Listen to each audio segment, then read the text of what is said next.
What's going on, everybody? This your boy Doc Holiday. We're back with another HBCU OverDrive Live Tuesday night live show. You haven't done it by now. Make sure that you hit that like button. Make sure you hit that share and comment on this show. Most of all, subscribe. And if you want to become a member, only $4.99 a month. You become a member. Hit that join button on the side. And come remember, get all the perks and everything that you want, man. But what's going on, Blue? What's going on, man? I had a good New Year. Just let everybody know I did have a good New Year. So what I did was sleep, watch a little bit of football, sleep, watch some Marvel movies, sleep. Daughter came over, colored with her and everything, and ate my, got my little New Year's dinner late. But it's cool though, because I had my ham, had my cabbage, my black eyed peas for the good luck, the cabbage for the money, for the cornbread, had everything with me. So what's going on, man? What's going on, bro? So pretty much I was in, I was in for the New Year's, man, watching watching NFL because college football didn't come back on till yesterday, and get this ticker going. But yeah, like I said, the channel, for everybody that don't know or they still haven't figured it out, the channel is monetized. So like I said, we got to where we do $4.99 membership for the channel, $4.99 a month.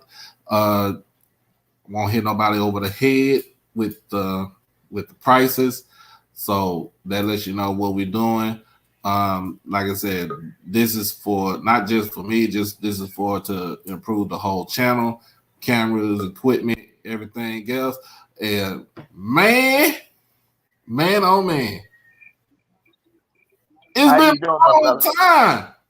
Yeah, been back at work at the grind. Happy New Year to you and Lady Oh, Holiday, happy New Year to man. you And I've been too, man. I've been following you guys and great content. See, you know what I mean. I think you up to 1,000 yet? I'm Subscribers? there. It's monetized now. All right, brother. Congratulations. God Thank is you. good. Thank you. I got it. In fact, I got it crowdfunded through from Ken Clark. We All right, crowdfunded brother. to send people. Yeah, it got it done last week. It's got it monetized, and I got membership now. So $4.99 a month for the membership. Yes, I got to join. I got to join. Got Yes, to sir. support out there. Got to Yes, support my sir. man Doc. Only thing I don't support is the Cowboys. That's why I think I can't support you, Here you go. Here you go. Hey, yeah, Blue. The college football playoff games was wild. Was very, very wild. I think Mr. Ford trying to get into on a discussion. There we go. Yeah, There we go. that was great college football, man. I wanted Ohio State to win. I can't lie. Hey, Mr. Ford, how you doing today? Hey, how y'all doing? Hey, we're Happy doing New Year, good. Mr. Ford. All right, all right. Yeah, so like we said, we talked about this yesterday. The college football playoffs, man, it was a wild game.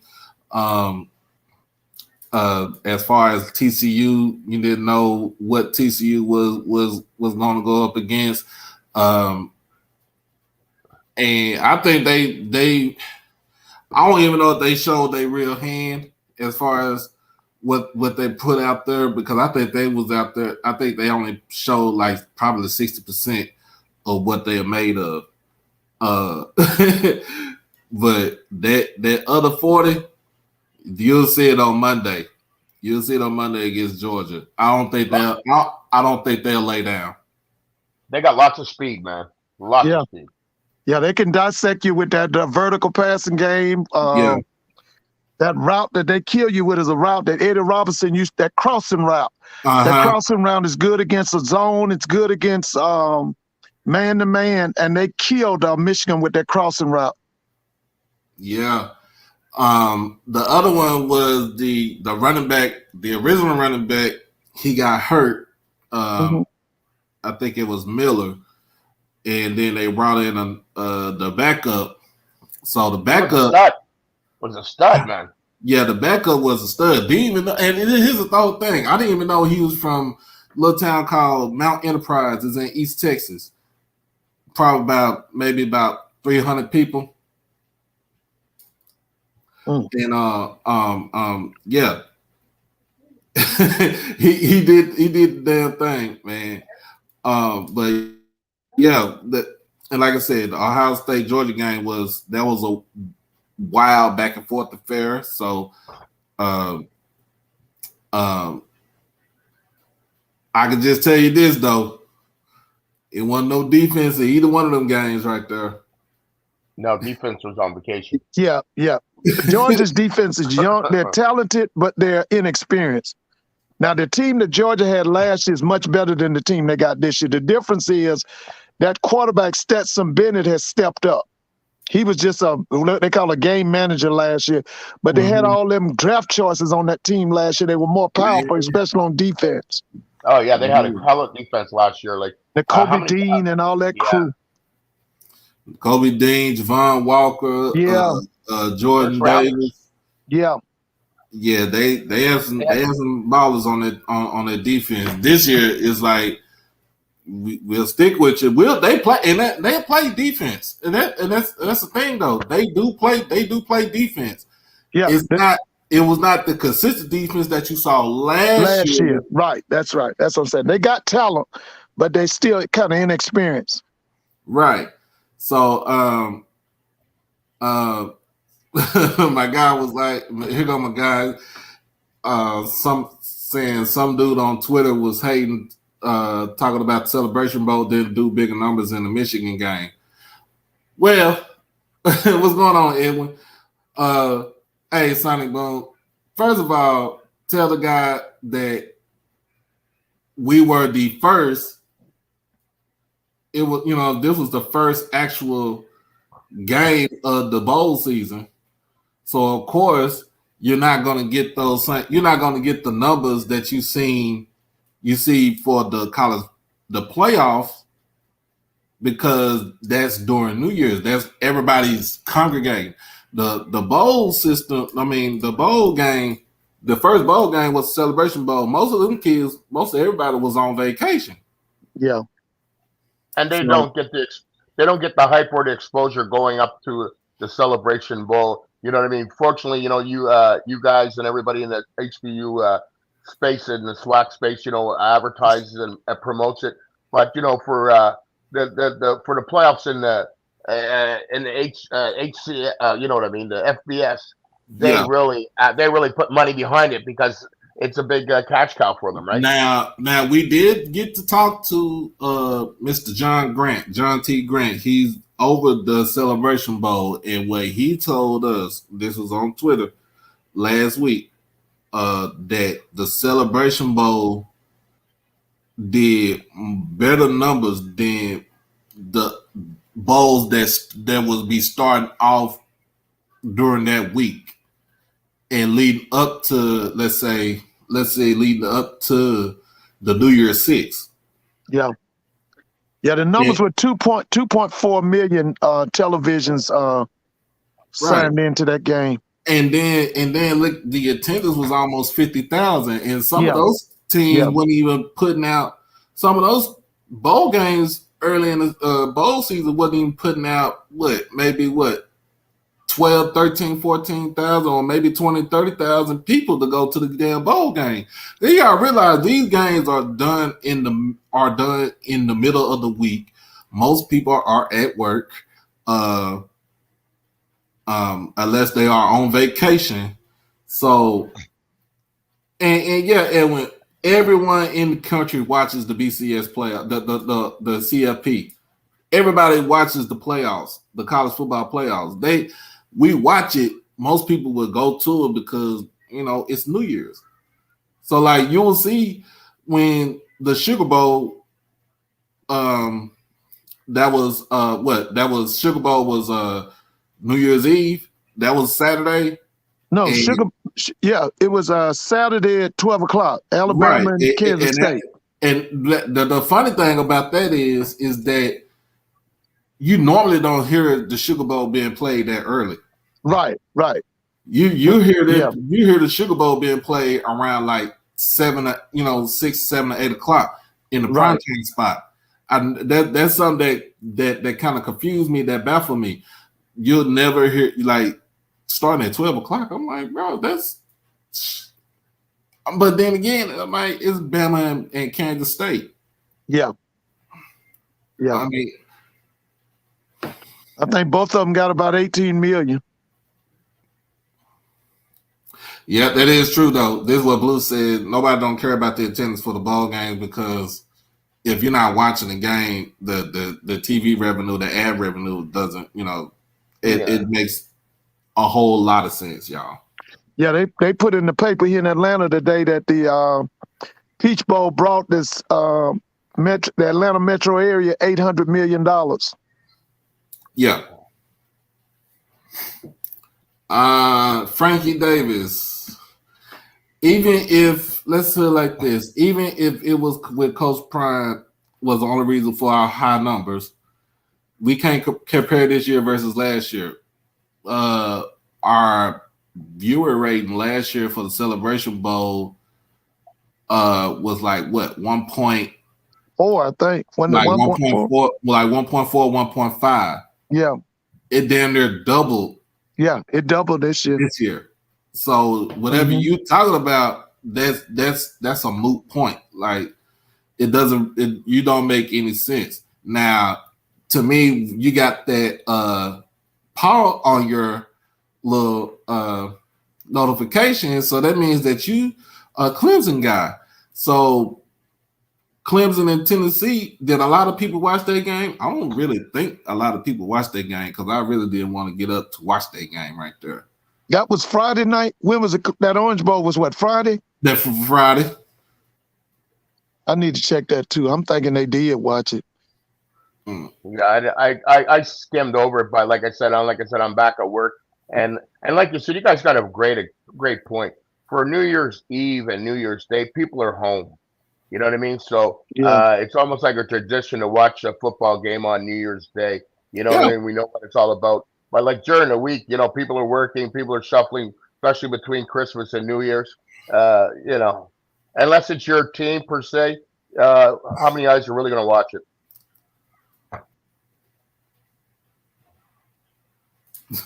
Yeah, man. But that the bowl games, the other than the two playoff games, the Cotton Bowl with Tulane and USC, and even that Tennessee, the Orange Bowl that Friday night were pretty much must-see games. Because with the Tennessee game, I wanted to see what Joe Mitchell did, was going to do, and he proved my case that he bombed the hell out of. He's ready for the league, man. He's ready for the league. But see, originally he went to Michigan, then he transferred out of Michigan to Tennessee. It's ready. There's nothing else he can do at Tennessee. He needs to go. He needs to go pro. I mean, well, Hendon Hooker's not coming back, so how many years of eligibility does Milton have? Probably like one more year. I'll say he'll probably be the quarterback. I think he showed enough Friday night. It's time for him to go to NFL or CFL. Depends how high he's rated. You know what I mean? If he's rated, how high do you think he's rated, Mr. Ford? Well, this was Hendon Hooker's year. Yeah, Hooker really until that Georgia put him out of the Heisman Trophy. He basically had that Heisman Trophy won until that Georgia game.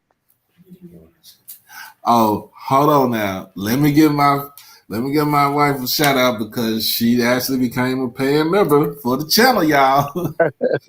Yes. Yeah. She over here dancing in front of me with food coupons. It's what like in fact, Brian, she asked about, she's like, where Brian at? I was like, hey, he been back to work. Yeah, gotta put that time. The holiday season, gotta put that time in, man. Yeah. Oh yeah. I think Joe Milton will come back for another year. I think he'll come back for another year, and I think Hendon Hooker will be. He's gone. He's proven his point. Oh yeah. So he's proven his point. So he would have been a top 10 pick if he probably didn't get injured. So if he didn't get injured, yeah. And Blue said the Orange Bowl had 8.6 million viewers. Yeah, everybody watched that game. Yeah, and it was Friday, and it was a Friday night too. So right, it was a Friday night. So see, back in my day, back in the old days, you just had the sugar, the cotton, the orange, and the rose. Mm-hmm. And then they started adding stuff where they had the Gator Bowl. Then they added in the Peach Bowl, the Blue Bonnet Bowl. They started adding them. But I remember Fiesta Bowl came in the 70s. That was Arizona State and them started that. But now you got a bowl, man, for about 2 straight weeks. It's a bowl, 2 or 3 bowls every day. Every day. Yeah, but you also got the teams with 6 wins. You know what I mean? Yeah. They're in both games. And I think you can actually get in with a losing record. Yeah, you can get in with a losing record. It's only if the representing conferences has exhausted whatever their the qualified teams that can qualify for the bowl. Yes, I have my another hat, man. I have my Atlanta Braves hat with the Atlanta Braves jersey. What school did T. Martin's son go to? He went to a Christian school in Knoxville. Yeah, but I think he in college though. Yeah, he should be, because he went up against Shadua when I saw that game on ESPN. Man, he could have did good too. They said cancel 2 bowl games due to not being enough teams reaching bowl eligibility this season. Okay. I tell you the truth, he making too much money now, but I wish we could get T. Martin in the SWAC somewhere, man, as a head coach. But he's making too much money now. Cause he's still a wide receiver coach for. He's the wide receiver coach. And Jerry Mack has the running backs. Mm. And they got a good staff up there at Tennessee. The thing with Tennessee is they got to get their defense right to be up there with Alabama and Georgia in these next 2 years. Because I'm gonna tell you, man, with what Alabama got coming in, going to get that new offensive coordinator. Yeah. Next 2 years is gonna be Georgia and Alabama for that national championship. Yeah. Now, it'll switch up. It'll change up when Texas and OU get into the SEC. More likely, they're probably going to expedite they exit out of the Big 12 by next year. Yeah, Sarkisian is a good offense coordinator. He's never impressed me as a head coach. I like him as offensive. I remember when he worked for Pete Carroll. I remember when he worked for Nick Saban. He's good as an offense coordinator, but he does too much erratic stuff as a head coach. I think he would have been he fit the bill over at USC. He fitted the bill at USC. Him and remember he came on the job drunk. Yeah, he came on the job drunk. Yeah, that was the thing. He's the kind of guy got to have somebody over him. He's got to have somebody over him. He's a darn good offense coordinator. He did a good job with the Falcons. It's just that he had the worst quarterback in Matt Ryan. That was his problem. He had a loser as a quarterback. Mr. Ford ain't gonna let that go. Nah, man. I was looking at that guy Caleb Williams, man. I could see Caleb with the coach, with the Indianapolis coach. They got a lot of stuff. They just need a quarterback. Yeah. Somebody told me about that too. Like he said, Caleb Williams might look good with the Raiders. He'd be nice with the Raiders. Oh, he would be nice with the Raiders. Yeah. The Giants need a quarterback. The Giants need a quarterback too. Because Daniel Jones. The Giants claim they're happy with Daniel Jones. He's coming along though. He's coming along. But they claim they're happy with him. Yeah, but I think they're gonna make the playoffs, aren't they? They are. Yeah, they are. But the thing with the Giant, with Jones, he always makes that throw that he should never make. That was the hookup move. See, Jones is from Duke. He was I can't He was think of his overrated. coach's name, but see, his coach was connected to the Manning family. He coached Peyton at Tennessee, and then he coached the one that was with the Giants at Ole Miss. Right. And so that's why they chose Daniel Jones. That was a hookup move. Yeah, Yeah, absolutely, because Daniel Jones went to the with the Mannings. Yeah, but Yeah. with David, what was the coach's Duke's name? David what? Cutcliffe. Cutcliffe. See, Cutcliffe is in with the Mannings. That's how Daniel got it with the Giants. Mm-hmm. Yeah. So I'm gonna go ahead and get this. Yeah, he do need an O-line. That's one thing he does need to get. They need to improve on the O-line for the Giants. Oh yeah. He does make erratic throws, but he does keep them in games with his feet. Yeah, they say he's improving. And before we get to it, Blue said the Shador's Heisman hype is getting out of hand. The narrative that he's the favorite is ridiculous. It is ridiculous because he should not be the favorite because the favorite sits in middle of South Central LA. I was about to say, I mean, listen, if they think that Shador is better than Caleb Wheat, that lets you know they don't know football. They playing. Man, Shador can't do the things that Caleb Williams kid can do. And I like Shador. He can't, that boy, listen, Caleb Williams is a pro. He's a pro already. Mm-hmm. That's why I said it was so sickening the way they looked on defense the other day. Southern Cal, if they would go get a defense, they could win the national championship next year. They could be back.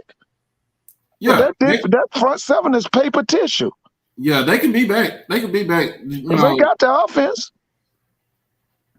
But Lincoln Riley, they need to call him on the carpet about that defense. I know that's his own boy or whoever they is running that defense. That defense is terrible. Man, like the other day you was talking about Sonny Dyke. I'm telling y'all need to give Willie Fritz some play too. Yeah. That guy at Tulane, Willie Fritz know what he doing.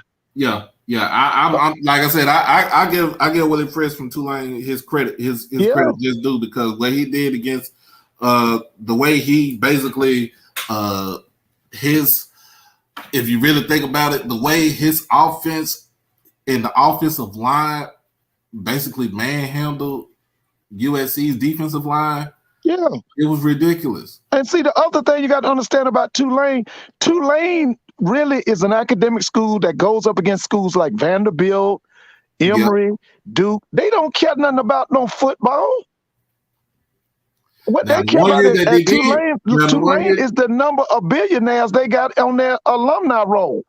Now the one year they did care about football, the couple of years they did care about it when Sean King was the quarterback. Yeah, that was Bowden. That was one of Tommy Bowden. Mm-hmm. Yeah, they were the ones. See, that team right there, they went undefeated, and they were the ones who sued the BCS. That's why we got this playout, because Tulane sued the BCS. Yeah, because they doing what they still see. They try to monopolize the money with the Big Ten and the SEC. Because like they were saying today, if we had the 12-team playoff, Southern Cal would have been in it. That's pathetic. That's why I don't want 12. I want to keep it at 4. Because if Southern Cal would have been in it with that team that I saw yesterday, that's ridiculous. And let me see. I wish we could keep it at 4. Let me see what Tulane did as far as. Yeah, but it's all about the bottom line, about dollars. The more it's about the dollars. What they're doing, they're monopolizing the money between the Big Ten and the Southeastern Conference. What ESPN is pissed off about is that they gave all that money to the ACC, and schools like Liberty and the Appalachian State can beat everybody in the ACC except Clemson. Right. That's what they mad about. See, football really is mediocre all around the nation except the Deep South and the Midwest. Right. So I'm looking at these stats from yesterday, and Michael Pratt for Tulane was 8 of 17 for 234 yards and 2 touchdowns, no interceptions. So he was pretty much, as far as I wouldn't say perfect, but he gashed. He that was timely passing. That was situational passing right there. Yeah, really, what Tulane has is a triple option offense, but they can throw the football. Right. It's no different than what Navy. What the difference between them and Navy and Army is that Navy and Army and them can't go deep like they can. So, his is a little bit more upgraded. But that's a triple option offense. Yeah, so Tajay Spears had 17 carries for 205 yards and 4 touchdowns. Oh, yeah, that boy's different. He's different. And then Pratt added another 83 on the ground, too. So he had over 300 yards total offense. So they had over 500 yards total offense. Yeah, Spears is going to be NFL. He's NFL. But, Mr. Ford, you know as well as I do it, Lincoln Riley, he always has high-powered offense, but his defense are always horrible. Yeah, but he got to do better than that at Southern Cal. Yeah, he got to do better. I'm from the O.J. Simpson era. That's I grew up looking at O.J. Simpson. Southern Cal at one time. O.J. Simpson, Charles White. You know what I mean? Yeah. O.J. Simpson, Charles White, Marcus Allen, Ricky Bell. Ricky Bell, I don't know if you remember Clarence Davis, Sam the Bam Cunningham. Yeah, that crew. And then they would host, Bo Schembechler would come with Billy Taylor. Woody Hayes would bring Archie Griffin, Big John Hicks, Cornelius Green, all that crew. Yeah, that's my era there. So yeah, I'm gonna go ahead and get South back because he done spammed the chat. He done spammed the whole chat right now. He wants us to speak on James Houston. All right. James, we gonna speak on big game James Houston, man. Yeah. I like that. Big game James. I like that. Big game James. Now, what I'm going to say about James Houston is if he would have started in the third or fourth game of the season, he probably have about 12 to 13 sacks right now. Yeah, without a doubt. But, you know, with him coming from the HBCUs, they were going to make him prove himself on that practice squad. But the main thing to me is I saw James Houston at Florida. He was all right. But when he went down to Jackson State, they lit a fire up on him. When they changed him to that rush in instead of middle linebacker, that changed his whole career. He became an animal. Like you say, he became the problem. Because, I keep saying this. A lot of people disagree with me, but I believe that Aubrey Miller is going to be changed to a rush in, too. I don't think they're going to put him in the middle. I think they're going to make him an edge. Yeah, that's what I'm saying. I think he'll be like a James Harrison, a Greg Lloyd, that kind of guy, and he's going to be devastated. Now, the team for him is the Steelers. That sounds good right there. That's where he needs to go, to Steelers. Yeah, they play that kind of defense, that mentality. Yeah. Now, if what's the name was in the league, I would love for him to go play for Marvin Lewis because I keep telling people, y'all, they can't give no black man no credit. But that guy, Marvin Lewis, was a genius. Yeah, that guy was a genius. When he came down to defenses. Yeah, he was a genius, man. He would break the defense down. So the first topic we're gonna get on for tonight. And if you want to do it, if you want to add. You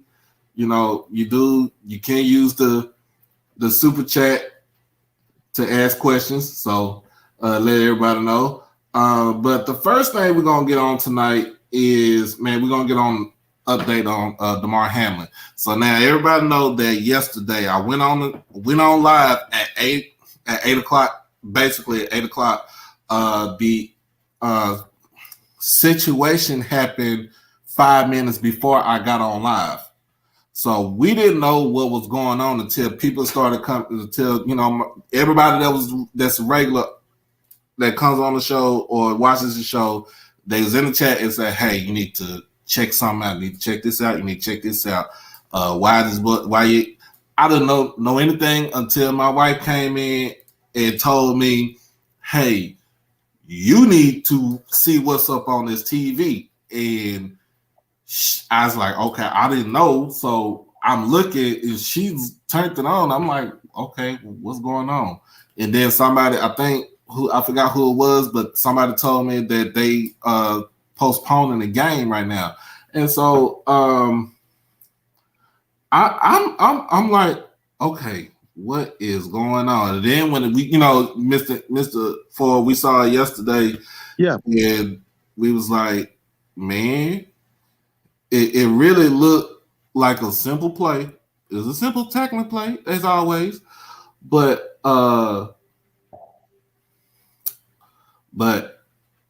when you fall down like that, that remind if we was talking about this, I was talking to my friends over at the Cowboys Pro Shop at work today. This remind me of Hank Gaddis. Yeah, that reminds that literally. I promise to God, y'all, that literally reminded me of Hank Gaddis and what happened to him when he was a loyal Marymount. Reggie Lewis. Yep, Reggie Lewis. Yeah, Reggie Lewis was the same way too. I was at my naturopath today, and we were talking about that, and I was asking him, what his opinion was, and he was saying like there probably was something wrong with his heart beforehand. You know what I mean? That that triggered it because they do all kinds of extensive tests. I remember when I was playing hockey and I had a guy on my team pass away where he had convulsions, and they didn't have the medical equipment and stuff that he swallowed his tongue basically, right? And we canceled the game. I remember that.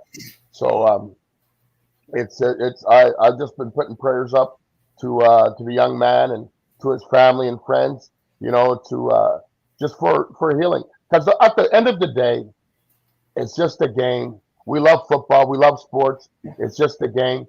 But you know what? It's for a young man or anybody in this situation that happens, and we hope we never see this situation. But unfortunately, we do. And I think we're becoming desensitized sometimes to things that happen like this because we see so much on social media nowadays that, from rappers being killed, shot, that, it's like, oh, that's a normal thing. It's not a normal thing.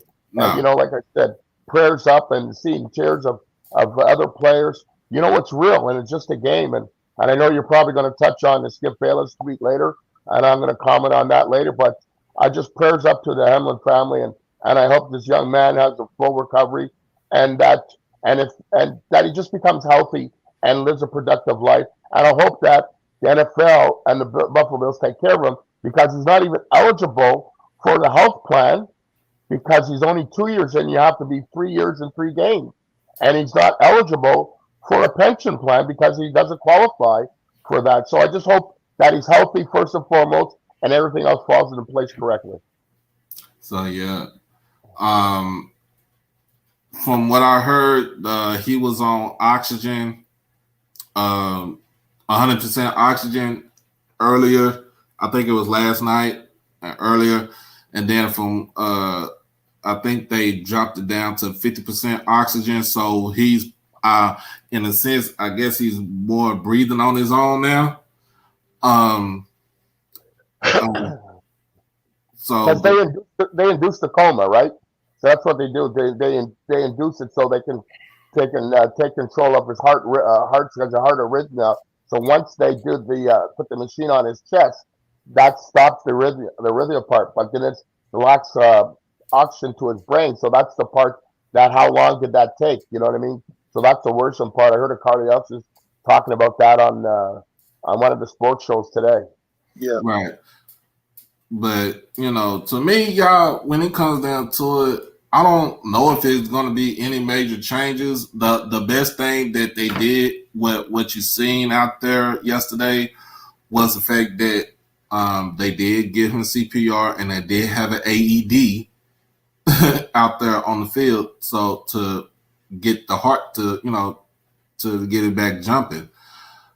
I don't see any major changes coming into it because of the simple fact that if you're doing any major changes, you're basically going to be playing touch flag football. Yeah. Well, the main thing now is that these players really need to have a physical. See, I don't know if you remember that. Remember that show, the Willie Beeman. It was the Any Given Sunday. We talked about the night. Oliver Stone. See what that show revealed. What Oliver Stone, one of his points in that show was he was trying to show you that the medical profession with these in the NFL, they kind of corrupt. Right. And it's really important that these guys be checked thoroughly before them games. In other words, they need to have a in-depth physical before they play. Not the physical we had when I was in high school, where they do 2 or 3 things and then they say, okay, you good. Right. But they really need to update the medical as far as, taking care of those players. Because to be honest with you, sometimes they take care of them show dogs better than they do them players. They really do. But that's my takeaway is they got to make sure that those medical people are on top of everything, and that those guys, they need to be checked. You can check Thursday and Friday. Are their arteries closed? Are they having hemorrhage in the brain and we don't know it? We need to know that before Thursday. Right. I get your point. Yeah. I get your point. So that way, you know what's going on. Because, like you said, it was the same, what happened with Hank Gaddis. Yeah. Oh, yeah. Yeah, it really was. Yeah, it really was. Hank Gaddis, and I wasn't saying not the second time, but the first time that he had passed out on the court was a cause for concern, because he played, he knew he had it, but he played it off like it wasn't, that it wasn't a problem. Yeah. Yeah, but they need to be thoroughly examined. If they play on a Sunday, they need to be thoroughly examined either Thursday, Friday, or probably Saturday, but usually Friday. They need to be thoroughly examined. So go ahead. I was trying to look up because when I was sick last January, and my son was asking me because I had the vaccine and stuff, was something that it could do with your heart with the vaccine. So if he was vaxxed, there's a thing that can cause like myocarditis or something like that term. I just don't remember right. Yeah. So I've seen somebody in the comments wrote that, and that's a possibility too, because with these vaccines, you never know what can do to the heart. Yeah, without a doubt. Well, the one thing if he didn't take that vaccine, we would have known it, because they would not have allowed him to play. So this is the thing with the myocarditis or something like that, where it's almost like a blockage in your heart, right? So like I said, the bottom line is, at the end of the day, I know we're all praying for him to be healthy and whole again. Yeah, that's my main thing. My main thing is to make sure that he is healthy when he gets out of this, when he gets out of this situation, to make sure that he's able to go home and live to live a productive life. I love the camaraderie from what you've seen from the Cincinnati Bengals fans. That was beautiful to see. Yeah. So that was something, because, like I said, it's a football game. It's a football game. Both of these teams was already primed to make the playoffs anyway. They would, Cincinnati came in at 11-4. Buffalo was 12-3. Buffalo was going to win the AFC East regardless. Right. They were going to take the division regardless, and then the AFC North was for Cincinnati, and pretty much Cincinnati was going to win the AFC North.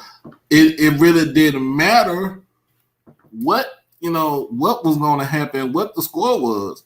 That these two teams had already made the got what they were supposed to get. That's my whole thing. They was already up there. So now Cincinnati's going to win the division, because unless Baltimore comes out with a miracle, they're not winning the division, but they're going to play for a wild card spot. There was no need to play that game after what happened yesterday. Well, see, the bigger issue is that the NFL Players Union is so weak, and the leadership of this Demarius, what's his name? Demarius Smith, he's terrible. Demarius Thomas. Whatever. Yeah, he's terrible. The guy that we loved was the guard for the Oakland Raiders. He led the players union. He was awful. His name was Gene Upshaw. He was manipulated by the owners. They playing too many games. I mean, see, here's the thing. The owners, they ain't studying them players. They about money making, and whether these players want to accept it or not, they playing too many games. Yeah. They should not be playing games after Christmas. And because, like I said, that darn gone players union under what you say his name is Demarius what? Demar Smith. He's terrible. Yeah, Smith. Yeah. He's awful. And that's the biggest problem. That union is so weak. It's the worst union in professional sports.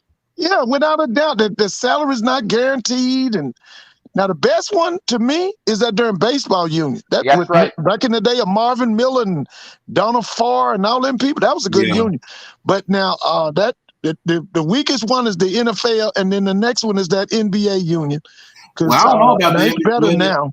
The NBA is better. The NBA is better, but it was terrible under Patrick Ewing and Michael Jordan. They were terrible. Yeah, it was. But it's better, like the way. Yeah, it's better now. One thing I have to give LeBron credit for is he's done a lot for what we call the journeyman player. He's helped them out a lot. The thing is also, Mr. Ford, I totally agree with DeMarcus Smith. You know what? And this is the hypocrisy of the NFL. They say player safety. They'll run millions and millions of dollars ads on player safety, but you play Sunday, then you play a Thursday. How is that player safety? And you know what? Yeah.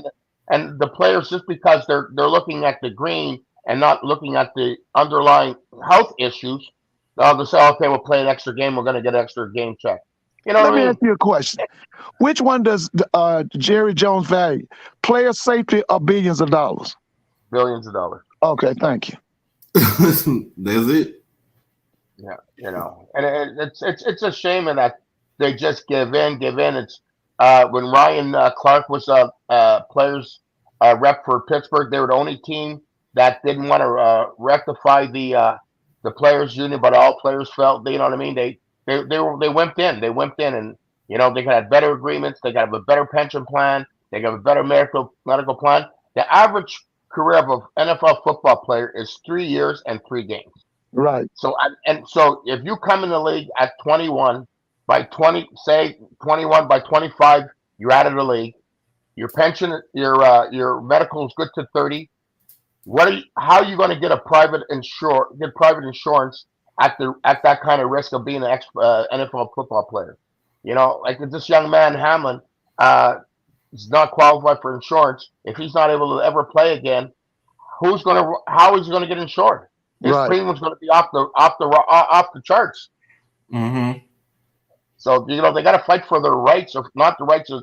They got to fight for the rights for their health care, because a young man is not going to, I'm 62 and I played 5 years of professional hockey.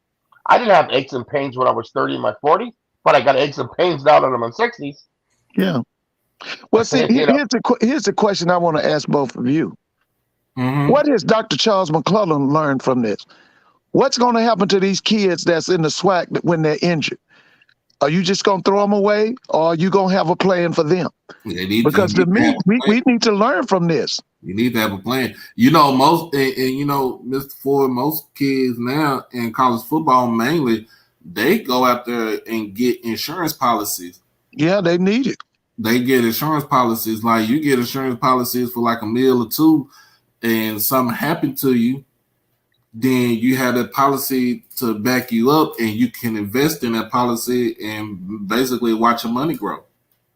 And not to change the subject, but listen, while I was at school today, me and some guys, we looked at that 247 transfer portal. Man, it makes no excuse for nobody, for these teams in the SWAC to have big time talent. It is so many kids in that darn transfer portal. I'm talking about 247 probably does the best job. They got it broken down for Power 5 players. They got it broken down by position, whether they're in the group of 5, whether they're in the FCS. I'm going to tell you now, I want y'all to watch for this.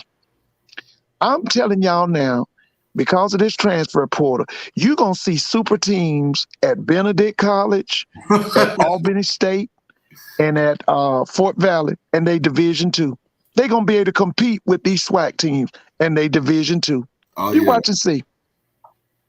Because, man, man, let me tell you something. I was telling them today, what we have to do, what the SWAC should do, they should have at least 1 or 2 coaches. They don't do nothing but monitor the transfer portal.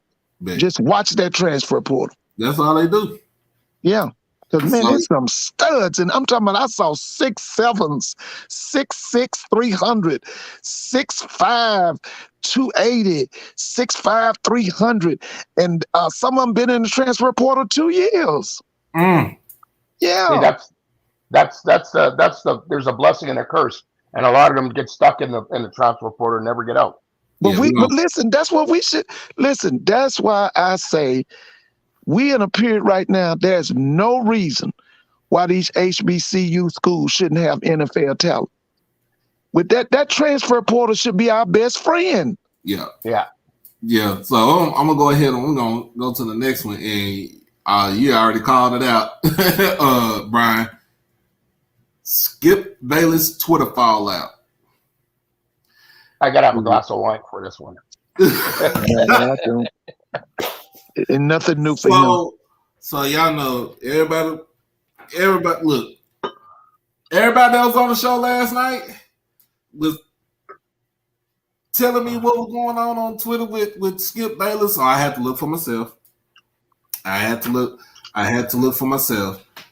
And when I seen what he said, what he wrote, in a sense, it kind of I want to say it made sense, but the timing was way off, way. Skip. You know what I'm saying? Yeah, that's way off. I understood what he was saying. Like, okay, this late in the season, you're gonna postpone the game this late in the season. Because you can't move the games from Sunday to a Monday for the last game of the season because you're trying to get up to play playoff football, which is coming up Thursday or Sunday or Saturday or something like that. But I'm like, at this point in time, sir, you are wrong. Very wrong. You are usually wrong. He's always wrong. For me, it was basically what it was. It was insensitive, and he was letting you know that he didn't value that boy's life. I mean, that young man's life. He's a continuation of people like Dick Young. Dick Young was New York Post writer. Do y'all remember him? Yeah. The name sound familiar. I remember Dick Young. He was awful. Dick Young. You remember Dick Young? One was here in Atlanta. His name was Furman Bishop. Do you remember him? He was awful. Grantland Rice, he's a continuation of those kind of people. They awful. And like I told a lot of everybody was talking about it at my school today. There's nothing new for Skip Bayless. The only reason Skip has Shannon Sharp on that show with him is because he knows Shannon is unread and he's ignorant. And he's not gonna have nobody on that would tap him 1-for-1 because Shannon don't know nothing. And Shannon has got an inferiority complex, and that's why he got Shannon on that show. But here, you know what? We're gonna even go back. I remember I was playing actually in your hometown there, Doc, in Dallas in 1980-81. Skip Bayless was a beat reporter for the Dallas Cowboys back then. Yeah, and I knew Skip Bayless. He was trash back then, and he's trash now. That's right. He was. See, Skip Bayless came in at Skip Bayless came in. He was with the Dallas Times Herald. My mom used to work for the Dallas Times Herald, probably 2 years after I was born. So that was one of her first jobs that she had, and she was telling me about him and said, "Nah, he ain't the type of person you want to have a conversation with."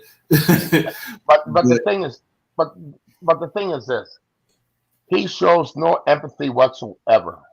You know what I mean? He don't care.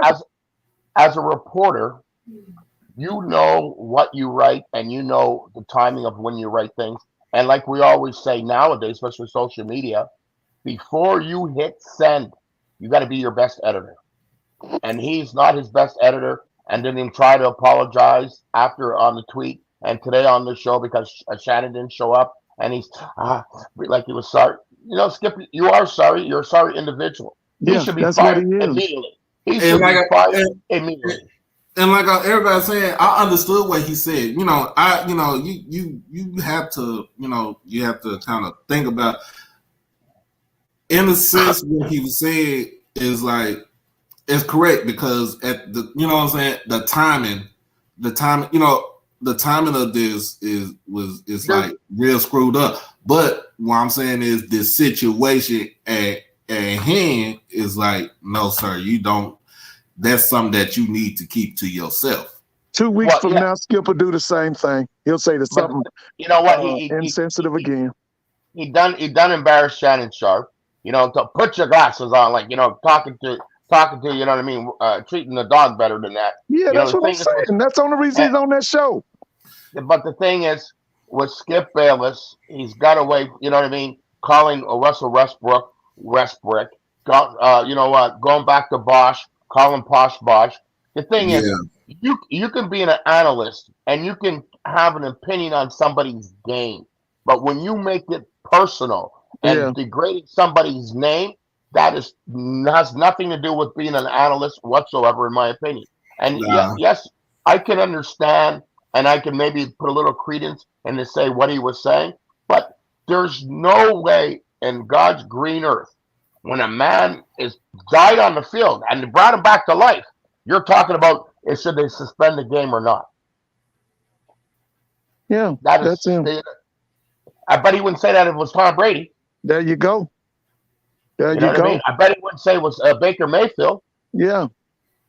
So you know what the thing is, this is where the public's really got to hold Skip accountable.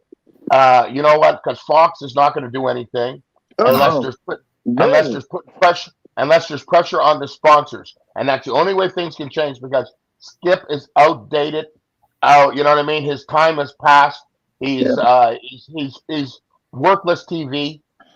You know, if he's not talking bad about LeBron or talking bad about Westbrook or loving on Tom Brady, and I'm a fan of Tom Brady's, but you know what I mean? You got to call it like you see it. You cannot call it through rose-colored glasses. But to say what he said, when a man died on the field and had to bring him back to life, and worrying about the importance of a game, I give credit to both coaches, the organizations, and the NFL for saying, "Listen, we can't go on with this." Now I'm gonna play devil's advocate, y'all. I'm gonna play devil's advocate. What if that was Tom Brady on the field that happened?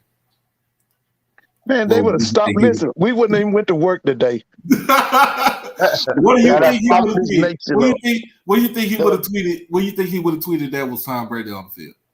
Flag should be at half mast. There you go. And they would have had everybody to come downtown and pray. Man, please.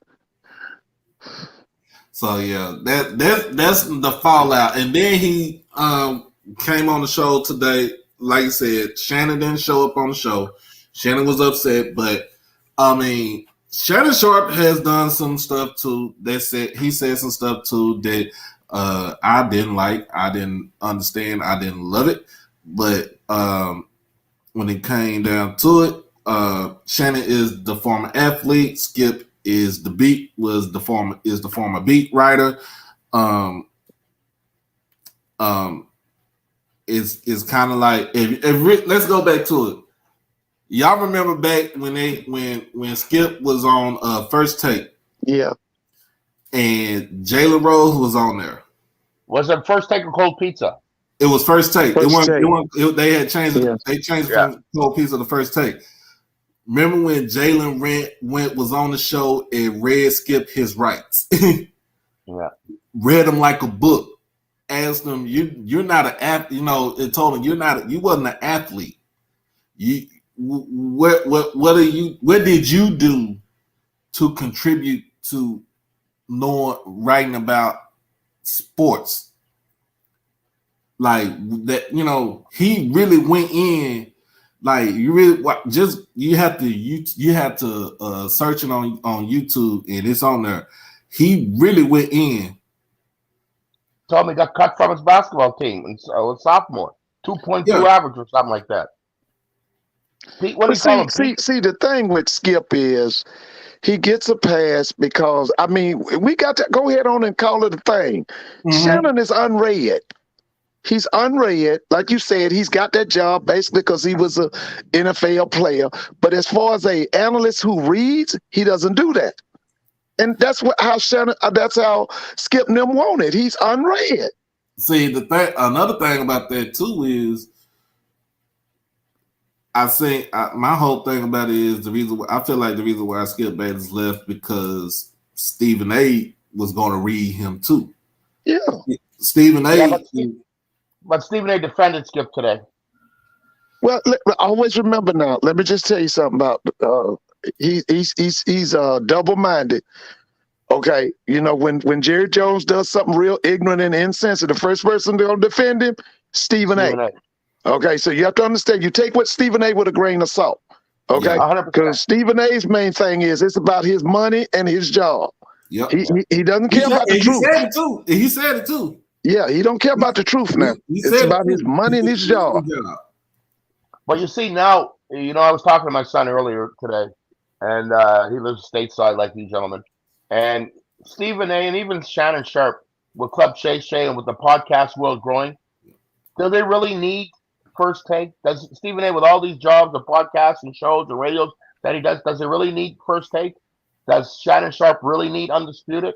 You know, because I think Undisputed is gone to a point that it can't return because by in the last 3 weeks, you know, the insulting of Shannon and now this, you know, Shannon, man, you got to grow some.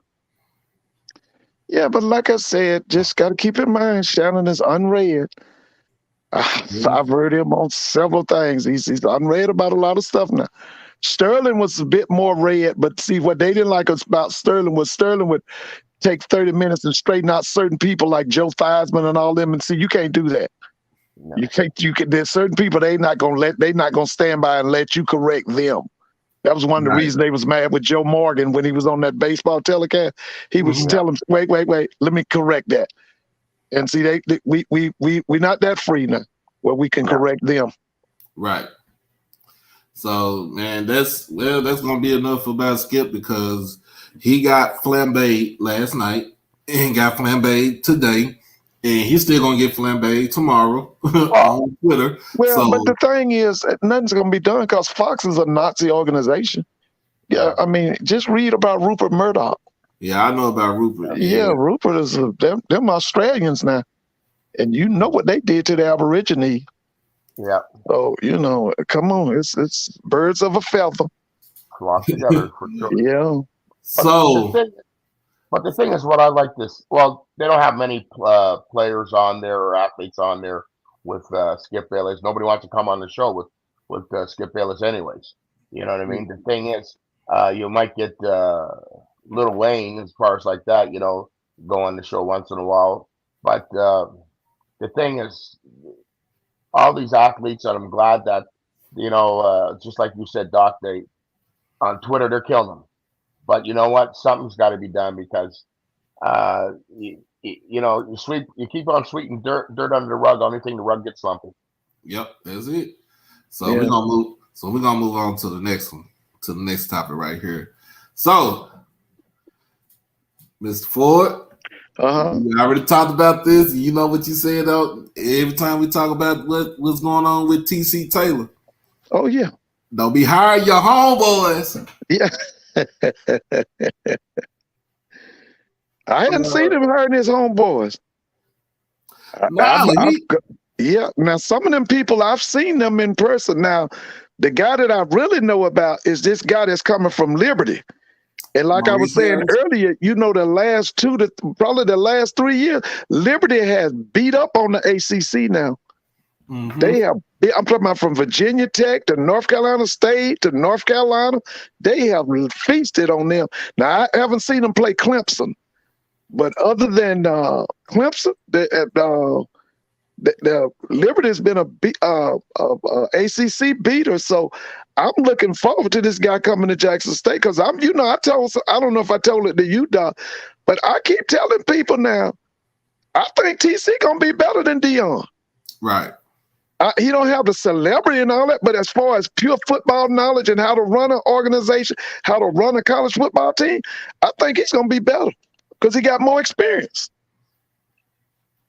Yeah, but the thing is, Dion is more of a CEO than maybe than a head coach. He's more of a CEO, and great CEOs, what they do is get great personnel, and he had great personnel. So for him to just maybe say, okay, you do this as far as direct, you know what I mean, as a great director, and allocate different jobs and positions to different people. I think TC is going to do a phenomenal job.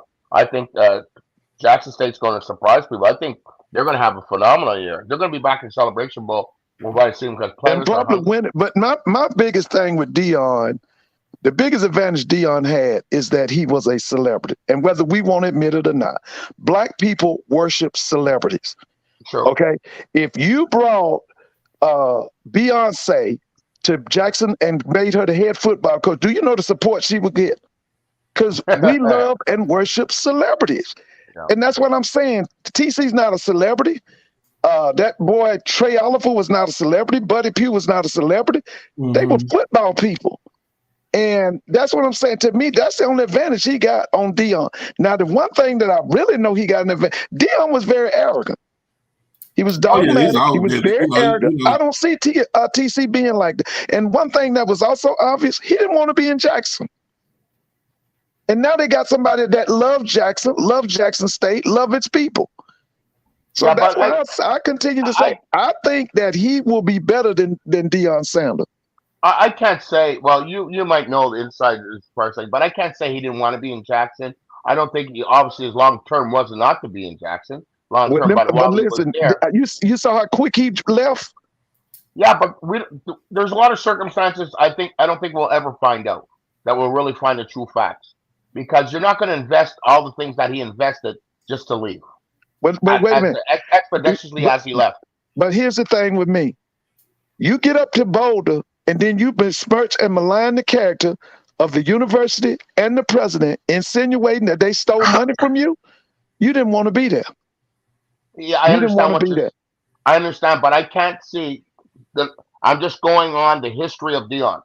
I can't see Dion doing something if you don't have receipts. He's not that kind of person, in my opinion.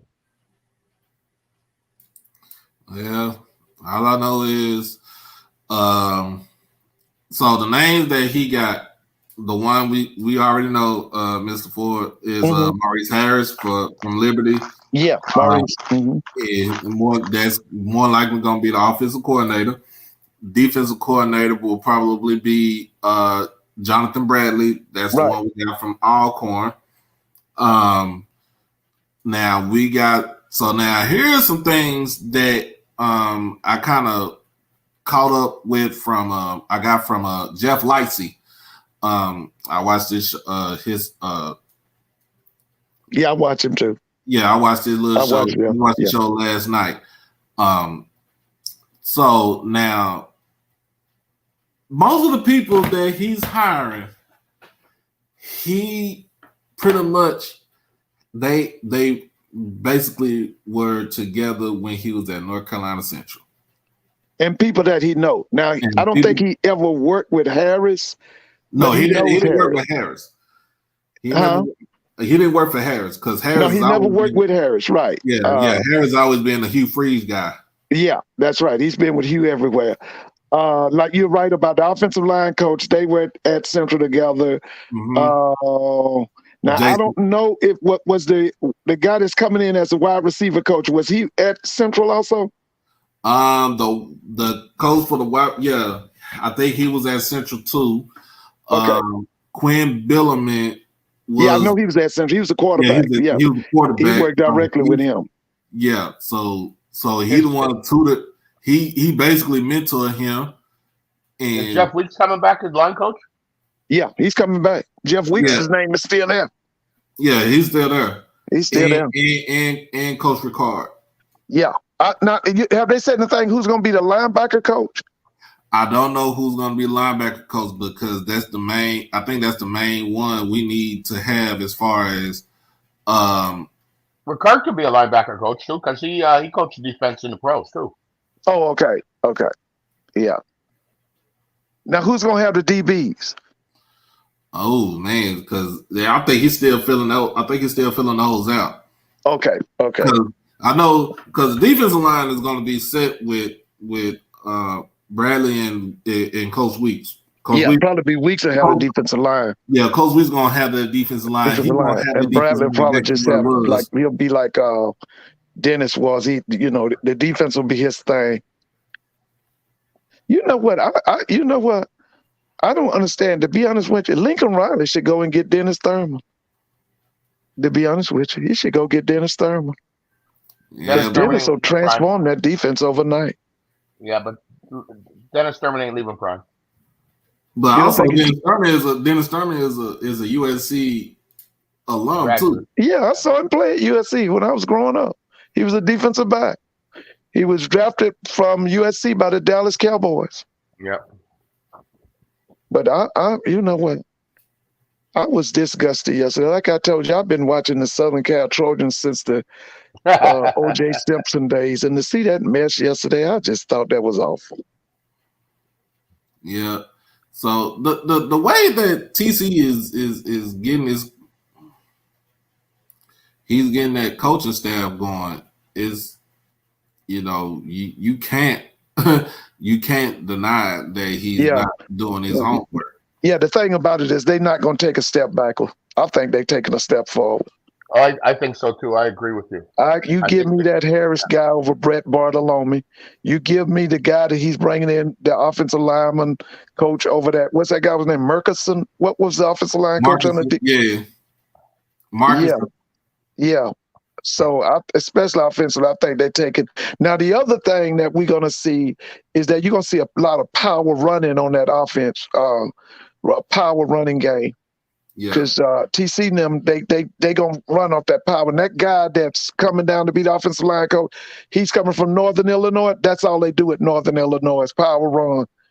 That's all they do. They coming downhill. Yeah, I mean they'll throw the football. Don't get me wrong. And TC's gonna have a lot of speed on the numbers and all of that.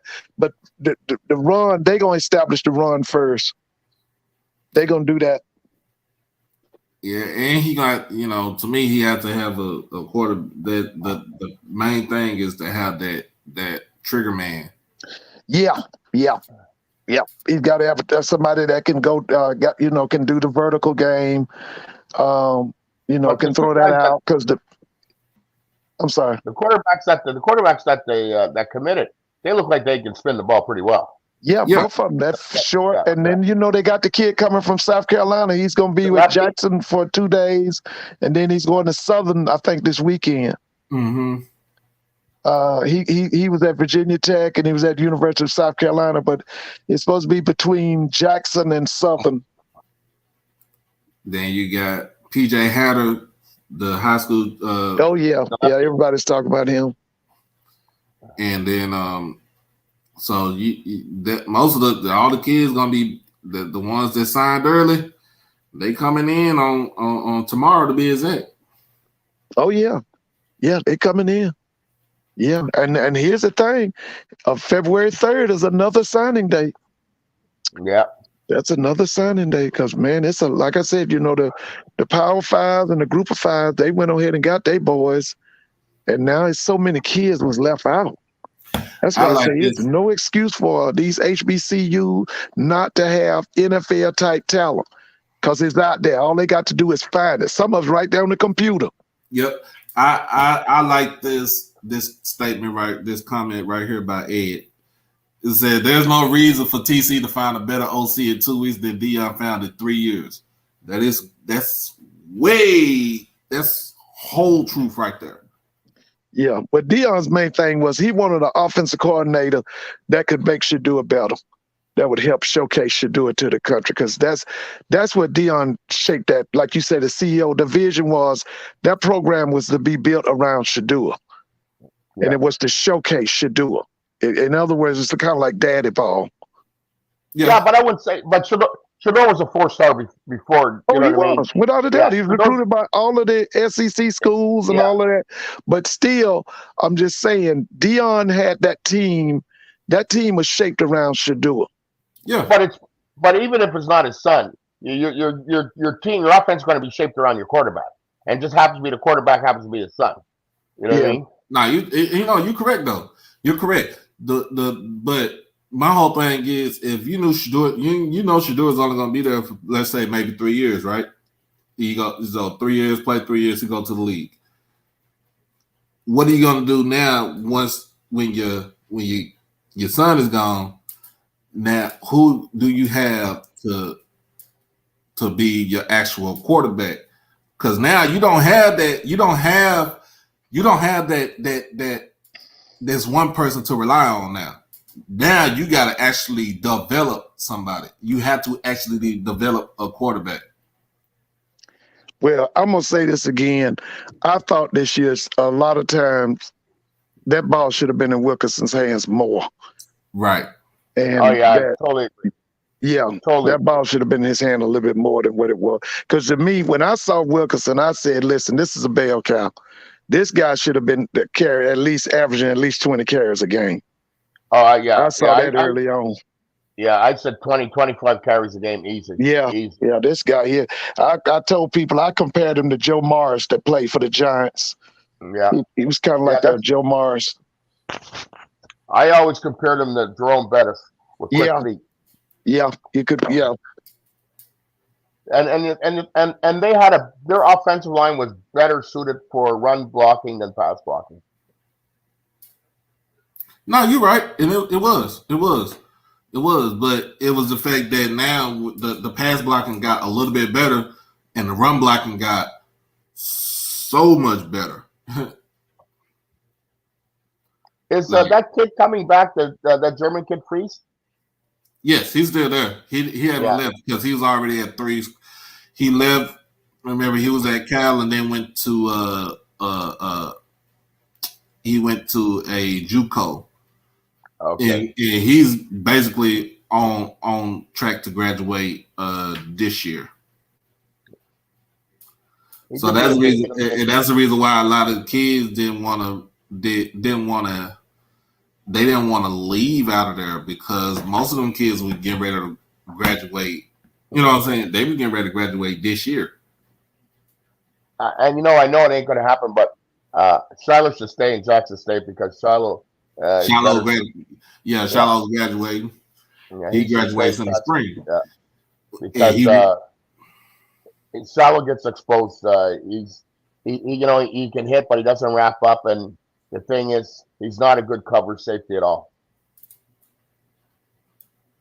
Hey, K-Dog, let me know who your team is. What school who you represent? What's your school that you represent? Because you sure is talking about don't blame Dion when we lose. Why are we gonna lose? We have the momentum coming in. Y'all got to chase after us. We're not chasing after you. I'm just saying. Yeah. I think they're gonna have a great season. Yeah. I can't wait. I can't wait because August needs to hurry up. Swag Media Day needs to hurry up. I might go down for Swag Media Day. Well, now you're accredited now. You're accredited, man. You need to be there.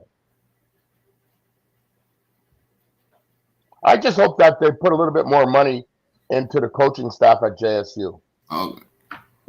Not only that, I hope they put. Can you hear me? Yeah, you good. Yeah. I want that budget to go up to $15 million. That's the average FCS. It's at $15 million is the average FCS budget. They were on the 10. They were a little on the. I think it was $9.7 million. Yeah. We got to get all them SWAC schools up to $15 million. Yeah.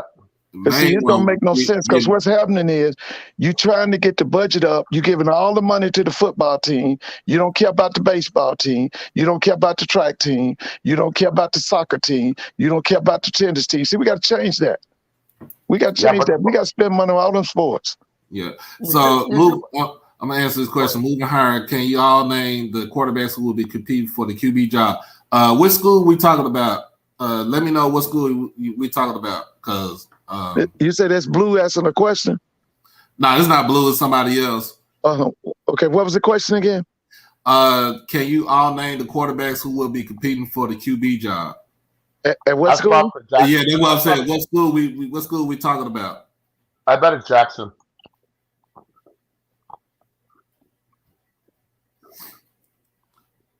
Because I'm gonna tell you now, whether Southern or Jackson get that guy coming from South Carolina, that guy coming to start now. He ain't coming to back up nobody. Right. I'm telling you now. And you know, with Dooley has great success with Division I, especially power transfers. Yep. Devontae Kincaid, that Jawan pass. When he gets them kind of guys, he usually turns them out. So if that kid goes down to Southern, that kid going down there to start. But if he come to Jackson, he coming to start. He did it with I know he did it with Kincaid. Oh yeah, man, Kincaid was the truth, man. Kincaid has been probably the greatest quarterback we've had in probably the last 10 years. I know a lot of people want to say Shadua, but man, that boy Kincaid was the truth, man. So the quarterbacks that's actually going to be there, that should be on the roster by the fall semester, is you have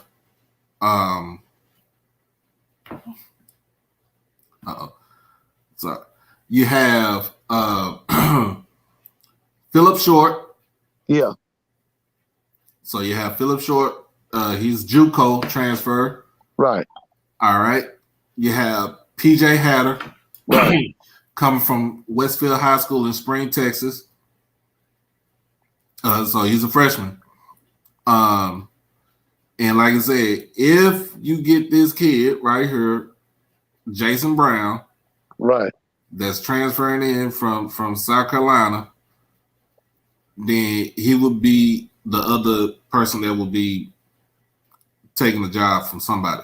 Right. Now, me personally, I would go with PJ redshirting so he can learn.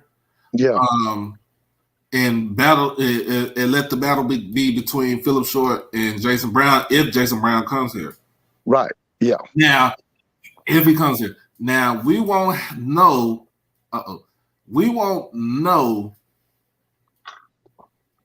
We won't know what other quarterbacks that TC will sign when the big signing day comes next month. Yeah, and now one thing you have to remember, after spring training is over, that's when everybody hits that transfer portal. So I'm thinking he will bring in some more quarterbacks this summer. Yeah, so then you also got Grayson Thompson, that's Sunshine. He's still on the squad. You got Norman Douglas Jr., Peanut. He's still on the squad. Right. So you got 4 right there because Andrade is a grad transfer, so he's automatically gone. He's graduating. So you pretty much have a you pretty much have like you'll probably have like 5 quarterbacks, but I think TC might go with at least like 6 or 7. I'm thinking so too. That's what I'm saying, because that's what Coach Billy Joe told me years ago. I think he told me he's supposed to have at least 6 or 7, because he thought that you should have 2 in each class. I think, or you should recruit 2 every year. You're supposed to have 2 quarterbacks. You're supposed to recruit 2 quarterbacks every year. Right. So yeah, that would be 6 QBs in the room. Yeah. That you would have. Yeah. Kevin Washington says Hatter being a spring grad almost eliminates him from QB1 this year. Well, no. Shadua was a spring grad and he came in and started? Yeah, he came in and started. So PJ basically graduated already. He graduated early. So he's going to be in Jackson tomorrow. Yeah. He's going to be in Jackson tomorrow. So there's no way that he's not going to be able to compete for the starting QB's job. So it's going to be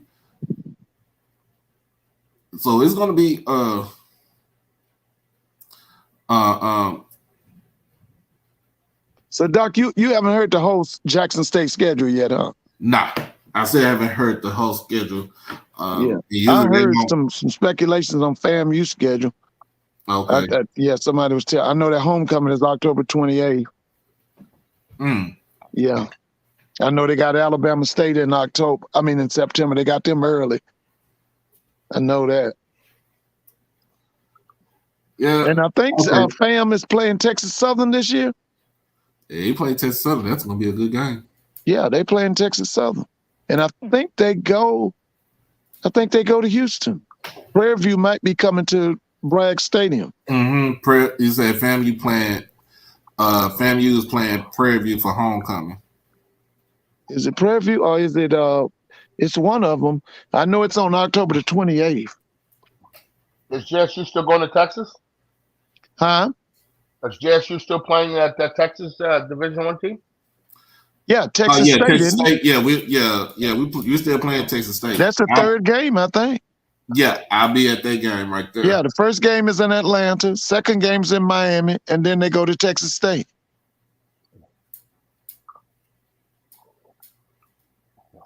That's the way to start the season. See what the team's all made about from the get-go. Yeah, that's 3 airplane rides, isn't it? Yep. Yeah. Because you ain't gonna drive all the way to no San Marcos like that. And you ain't gonna drive to Atlanta either. They probably ain't gonna drive to Atlanta. They gonna catch a flight, and you ain't not gonna drive to Miami. You catch a flight down there, and then you catch a flight to Texas. Oh yeah, now where the airline the airline sponsorship is still good, so we they still got that. That's big time, man. You fly into Atlanta first, Miami second, and then fly to Texas third. That's big time. So we're gonna go around the SWAC and MEAC we go. So I don't know if you been listening or watching or reading up on anything, Brian, in the last week and a half, but you know your boy Ed Reed is down there at Bethune-Cookman. I was pleasantly surprised. And really happy for the SWAC conference. You know what I mean? I was too. And because Ed Reed he's the best safety to ever play the game. Yeah. You know what I mean? Ed Reed was something else, man. You know what? I remember one time Peyton Manning was talking where Ed Reed completely fooled him. You know, Peyton was going over film and he would look one way and Ed Reed was over one side, and all of a sudden when he threw back, Ed Reed just came across and picked him off. You know what I mean? He's probably one of the most intelligent safeties ever. He's the GOAT of safeties in my era that I've seen. Yeah, he was. Ronnie Lott was a good DB and then safety too, but Ed Reed was something else. So I don't know what his staff is going to be like, but that's what I'm waiting on. It's the main thing. That's what we're waiting on for. I want to hear that staff, especially those coordinators and then those interior line coaches. That's what. But the other thing that's important to me is I got to know about that administration down there at Bethune-Cookman because they say it's a big mess down there with the administration. From what I'm hearing about the administration with Bethune, that they actually wanted Ed Reed to be there. Yeah, I heard that too. But I just need to know, who are these people and what's their vision? Are you going to push Ed to win the national championship or are you just glad he's there? I mean, what's your 10-point plan? Right. And since being in Florida, can they get Warren Sapp maybe to come? Because I know Warren Sapp. Yeah, that's what I was wondering too. Now, that University of Miami football team is like a fraternity, so it's going to be Ed Reed's staff is going to be heavy UM. Yeah. Which I don't have no problem with. I just want to know who they are. So yeah, that's the one thing that I'm not worried, but more um eager to see as far as who's going to be on his coaching staff. Because I don't think getting players is going to be hard. Because Blue reported that 200 kids had already contacted him through his social media. Yep. And the thing is too, these players like Dion and Ed Reed, the guys that were phenomenal players, goats in their positions, they always were prepared. You know what I mean? Yeah. They always were prepared. So Ed Reed is not taking a job and not being well prepared. So Right. we don't know who's going to be on his coaching staff, but I know he already had it laid out before he accepted the job. Right. Yeah. That's I think so 100% too. guaranteed. Absolutely, because Oh he's yeah. a winner of his magnitude from college and pro. They're not coming ill prepared. That's one Right. thing that these guys will never do. Oh yeah. I So, just yeah. want to hear some names. I just Yeah, still want to hear some names. That's my main thing. I want to hear some names. Valley, like you said, Mississippi Valley is they're doing some good. They're making some noise as far as with some people that they're getting. I'm still was trying to figure out who they have as far as their the coaching staff is for Mississippi Valley. You know a name I'll throw out? Ed Reed with Baltimore Ravens, Marvin Lewis. Whoa. Man. And I would love for Marvin Lewis to be in the SWAC. There was a connection there. There was a connection there. That was a championship defense, right? Wasn't that a Super Bowl defense? Yep. That's right. Yeah. Because a lot of people talked about Marvin Lewis. They said Marvin Lewis was a genius. And I don't even think did he play football? I think he did. He did play. Where did he play? You know? I can check and see. Yeah, where did he play? Because that man was something else. And then he was 15-year coach of the Cincinnati Bengals, right? Yep. And it wasn't for Burfict, they would have beat Pittsburgh. You know what I mean? Yeah. Putting that late hit on Antonio Brown. Yeah. He changed Antonio Brown hasn't been the same since. Yeah. Man, could you imagine him as DC or as an analyst? You got Marvin Lewis as a DC or an analyst? Mm-hmm. Man. Because I'm going to tell you, man, you down there in Daytona Beach, one of the most famous beaches in America. Yep. Them kids see that beach, man, they going to want to be there in Daytona, baby. I said. Yeah. I will say, like, yeah, when you go down to Daytona, you be like, man, look, I don't really care about the school. Yeah. I want to go to the beach. And that living down there, shoot. You can play games there at the Daytona 500, because I think some games have been played there. Then you're 90 miles to the north is what, Jacksonville? Jacksonville. Yeah, you can go to Jacksonville. You can go to Orlando. Man. You got plenty of places to go to, to be in Daytona. This is why, after the prime of quote unquote prime effect, the momentum will still carry on because it's the right time right now, and the opportunity is there for HBC to continue rising up, and we just have to the powers that be just have to do the right things. You know what I mean? We're back in the golden age of HBCU football again. We haven't seen what we got going now since the 70s. This is something else, man. I'm talking about the kind of talent we get now. They were saying today that there's a possibility 7 players will be drafted from the SWAC. If 7 players this year, we talking about 12 or 13 next year. Next year, yep. And if it goes back to like that, then we going back to, like I said, it is going to be the glory days. Yeah, and like I tell everybody, we don't have an excuse now. That with this transfer portal, we ain't got nothing to do but do the research. Because the transfer portal basically did all this recruiting and scouting for us. All we got to do is go back, check their character, check them grades. Mm-hmm. Are they grad transfers? How long do they have to play? Man, listen, I don't care what none of them say.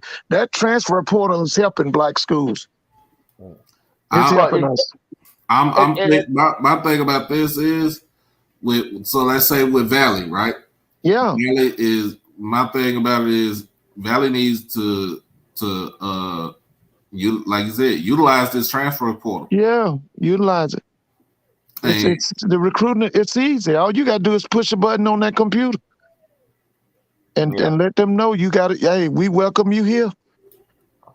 Because I know Willie Simmons gonna use it. You know TC gonna use it. You know Eddie Robinson and we ain't gonna even talk about Maynard. You know what Maynard gonna do? Yeah, Hugh Jackson. Yeah, that guy at Texas Southern needs to use it a little bit more. Yeah. I don't know what Bubba's plans are down at Prairie View. And the thing is also, I think also with being a resurrection for SWAC and HBCUs, is that the most important thing is the development of a revenue stream that is vital to all the institutions of HBCU. They need that revenue stream. Yeah, that's what I'm saying with Dr. McClellan and them. I just hope they doing, they on their due diligence, they doing their job, because there's money to be made for the SWAC. And they should really have a committee of people that have the knowledge of business, but sports business. Well, he supposedly, remember they said he had set up a round table of people from American Airlines and all these other different corporations. He supposedly did that. Mm-hmm. I don't know. I have to ask Blue and them did he remember that story? But supposedly he has a round table of people from corporate America. Yeah, you got to get into the pockets. You know what I mean? The $5 and $10 donations are great, but you got to get into corporate America sponsorship. You know what I mean? You got to get into the brands, associate the SWAC and HBCUs with brands. You know what I mean? So people associate with brands, especially in our culture. We associate with brands. We buy more brands than anybody. So there's definitely an allegiance, and there's also a coordination with that to happen. So we're the biggest consumers in the world. Yeah, but we don't own nothing. That's right. We don't own or produce nothing but rap. But but listen, when it comes to consumerism, nobody beats us. Yeah. So somebody asked me earlier in the chat about Bethune-Cookman's AD, who is Reggie Theus, who also doubles as the head men's basketball coach. Right. Hell of a ball player. He was a hell of a ball player. UNLV, played for Jerry Titanian. Yeah, yes, he did. Yes, he did. In 1977, I think they went to the Final Four. They were put out by Phil Ford in that UNC team. Yeah, Dean Smith. Yeah. They had, it was Reggie Theus. You had Sutton Sam Smith, Tony Smith, Larry Moffitt, Eddie Owens, Glenn Gondrzak. Yeah, he was sixth man. Reggie was from Inglewood, California. He was 6'6" or 6'7" guard. Yeah. Then he went to the Kings. Didn't he play for Sacramento? He went to the Chicago Bulls first. He was the star in Chicago before Michael Jordan. That's right. Played with a boy named Quentin Daly. Quentin came out of University of San Francisco. I think Quentin was from Baltimore. The way I'm looking at this, Reggie is doing his thing because you got to have balls to. He pretty much did went to Ash, got the playbook out of Ashley Robinson and said, "I'm gonna call me and we really not a celebrity head coach. He's a football coach. He's a Super Bowl winning individual. Super Bowl. He's known all over the world. He's a Hall of Famer. First ballot. Yeah, and the thing about him is a lot of people liked and respected him. That's why I say you will see Ozzie Newsome in Daytona Beach. You get Ozzie Newsome down there. He's going to be coming. Yeah. He's going to be coming. If you get Ozzie in there, man, that's crazy. Ed Reed is respected. Yeah, he's respected. Yeah. See, all that crew from the University of Miami, Lonzo Highsmith and them gonna be coming through. Benny Blades. Let's see who else that crew. Michael Irvin. All them gonna come through. Ray Lewis, Warren Sapp. I'm telling you, they like a fraternity. Yeah.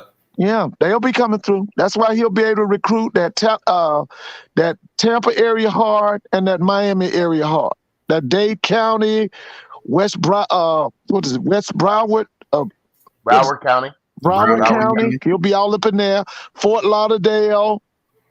Area, Plantation, Florida. Yeah, he's gonna be all in there. So yeah, Blue. I don't know if Blue's on there, but Blue said he's out. He got 200 inquiries as soon as they announced it. And I think HBCU Bantalk said that he got two cornerbacks out of the portal, and he also got an offensive lineman out of the portal too. I saw the offensive lineman. I saw him. He's a big kid, about 6'5". I saw him. So he's doing what he's supposed to be doing, y'all. Yes, man. It's over 21 million people in the state of Florida. It's enough athletes down there for everybody. It's 21 million. I remember when they had his name was Brian Jenkins. Brian had a lot of athletes down there at Bethune-Cookman. And let's not forget that he did beat FAMU last night. Oh, you're talking about Theus? Oh, the girls won also. The girls, it was a sweep. It was a sweep. So, and it was in Tallahassee. Yep. So you got he's not only is he has his administration hat on, but he still got his coaching hat on too. So man, we he came to Atlanta for a year, man. We loved that guy, man. We was hurt when he left, man. Reggie could do it, man. Reggie Theus, he was a sweet shooting two guard. We traded him for Randy Whitman. We rescued him from Sacramento when he came here. Them guys was too jealous of it, man. You know, he looked like a model. Pretty boy. Man with it, man. Pretty boy. Yeah, man. We love Reggie Theus, man. Reggie came from, he played for Jerry Tartagnan. Yeah, Reggie Theus and Rick Fox were the pretty boys in LA. Yeah, man. Rick married Vanessa Williams, I think. Yep. That's right. Yeah. Yeah, Rick, when he was, I think he was from the Bahamas or from Jamaica or somewhere. He was the number, where was he from? I think it was Canadian. Canadian. He was Canadian? Yeah. Okay. Yeah. Well, I know he was the #1 recruit for Bobby Crimmins at Georgia Tech, but he chose Dean Smith's program. He chose North Carolina. Yep. And he played for the Lakers. So, yeah. He also played for the Celtics. He played for the Celtics too. That's right. Yeah. So, he's doing his job. He's doing a good job. So, I mean, they're 5-9 right now. I'm about to look at the standings for the SWAC in basketball. Then I'm going to look at standings for MEAC in basketball because I got MEAC people up on my channel. Oh, yeah. Like I said, MEAC is those two great coaches is the one at Norfolk State, the one at NC Central, that Duke graduate up at Howard University. I don't know too much about the guy at South Carolina State. What's the name? He's got all kind of controversy right now at Coppin State. Juan Dixon. Juan was on the national championship team at Maryland. And they got all kind of mess going on up there. I don't know who's at Maryland Eastern Shore either.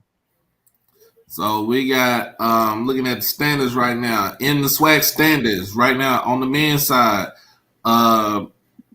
you have pretty much 6 teams are 1-0 in the conference, which one of them includes Jackson State, who came out with the buzzer beater last night against Alcorn down on the reservation.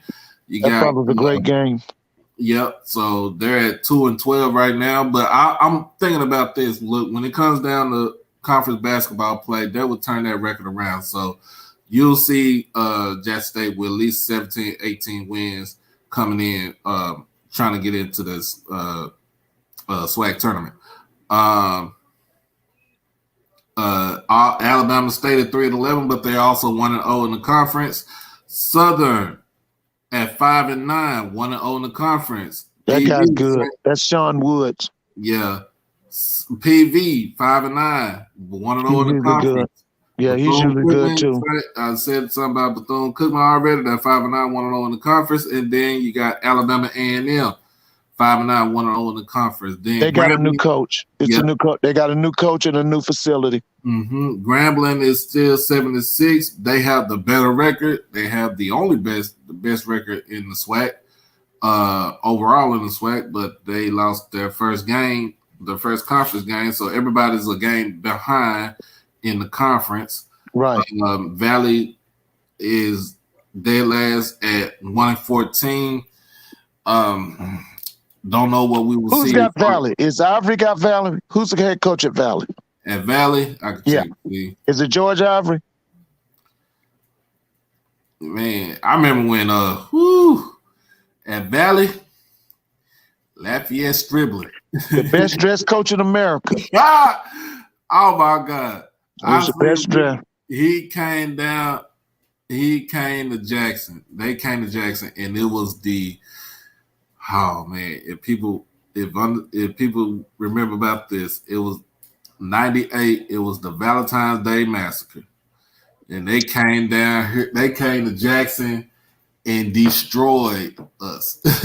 Yeah, listen, he had some great teams. When he would come to Grambling, they had a dressing room just for him.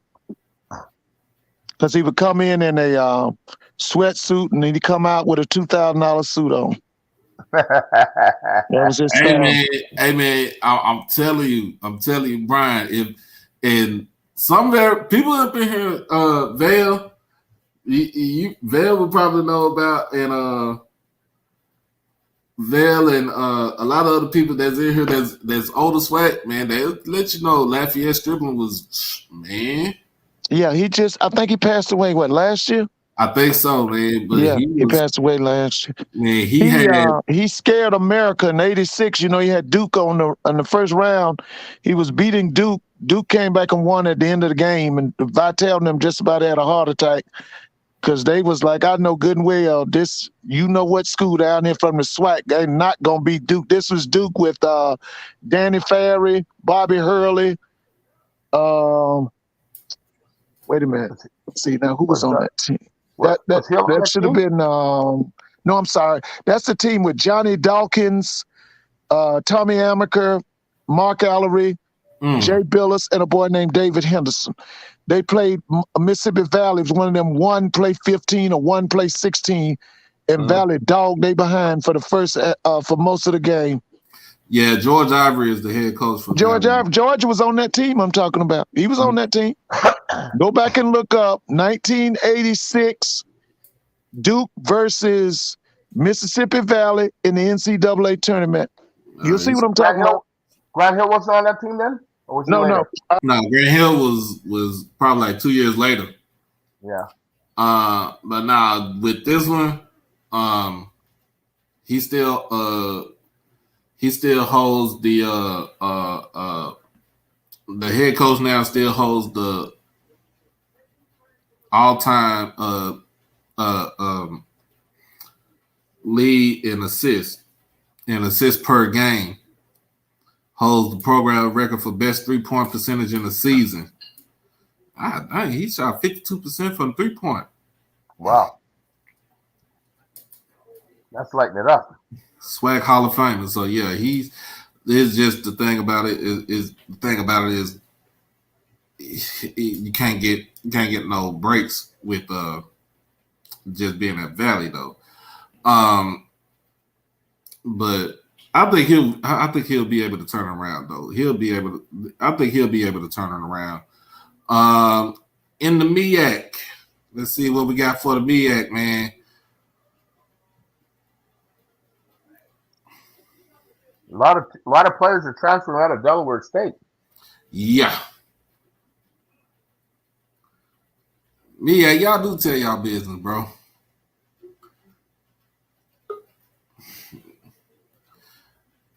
All right. So see, the MEAC would always say because they win in the Celebration Bowl, but if Jackson didn't lose, how many players? 9 starters, 6 or 7 starters didn't play that left the team before the Celebration Bowl. I think that would have played a big difference because their defense was just horrible at Celebration Bowl. They Yeah, couldn't that So wasn't the same team. no. so Norfolk State leads overall in the MEAC at 95, followed by Maryland Eastern Shore at 7-7 and North Carolina Central at 7-7. Howard is fourth at 79. Morgan is 5-8.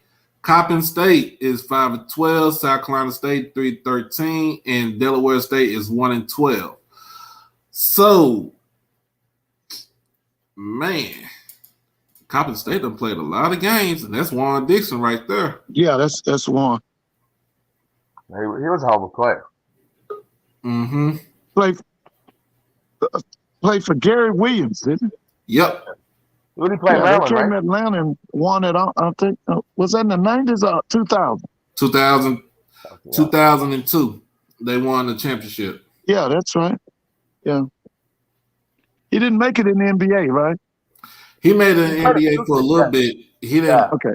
He was playing. He was the backup guard for the Wizards. Oh, okay. Okay. So Norfolk State with Coach Jones, Robert Jones. Yeah. He's doing a good job, man. He's doing a good job. He and that boy at that guy at Central, Moulton. Moulton. Yeah, Moulton's big time. So yeah, you got Norfolk State. In fact, they end the season against North Carolina Central in Durham. When's that game? February the 27th. That's gonna be a biggie. That's gonna be a biggie. They won those games. They went out to Vegas for that Chris Paul tournament. Mm-hmm. They did very well out there. Yep. So yeah, you got some, man. Look, Norfolk. Norfolk actually has a good basketball team. Norfolk is the same team that Kylo Quinn came from. Yeah, that's right. Yeah, so I'm gonna give you a name from the past. You remember Bobby Dandridge? Yeah. Milwaukee Bucks, Washington Bullets. Mm-hmm. Yeah, that's his school. Yep. So Norfolk State is doing a lot of things going on. I'm gonna read some of this stuff that I'm gonna read the little articles that y'all sent me and see what I can do. I'm gonna try to do another show on that. But man, yeah, that's like I said, still gonna pray for the kid, man. We still gonna pray for Mr. Hamlin. They said that his toy drive that he was trying to do help for his mother reached over $1 million. Yeah, last time I heard was 3 or 4. Yeah, it's $4 million. I think it was that last night scene. Yeah, that's the yeah. So man, y'all, I don't know why they had this thing at, but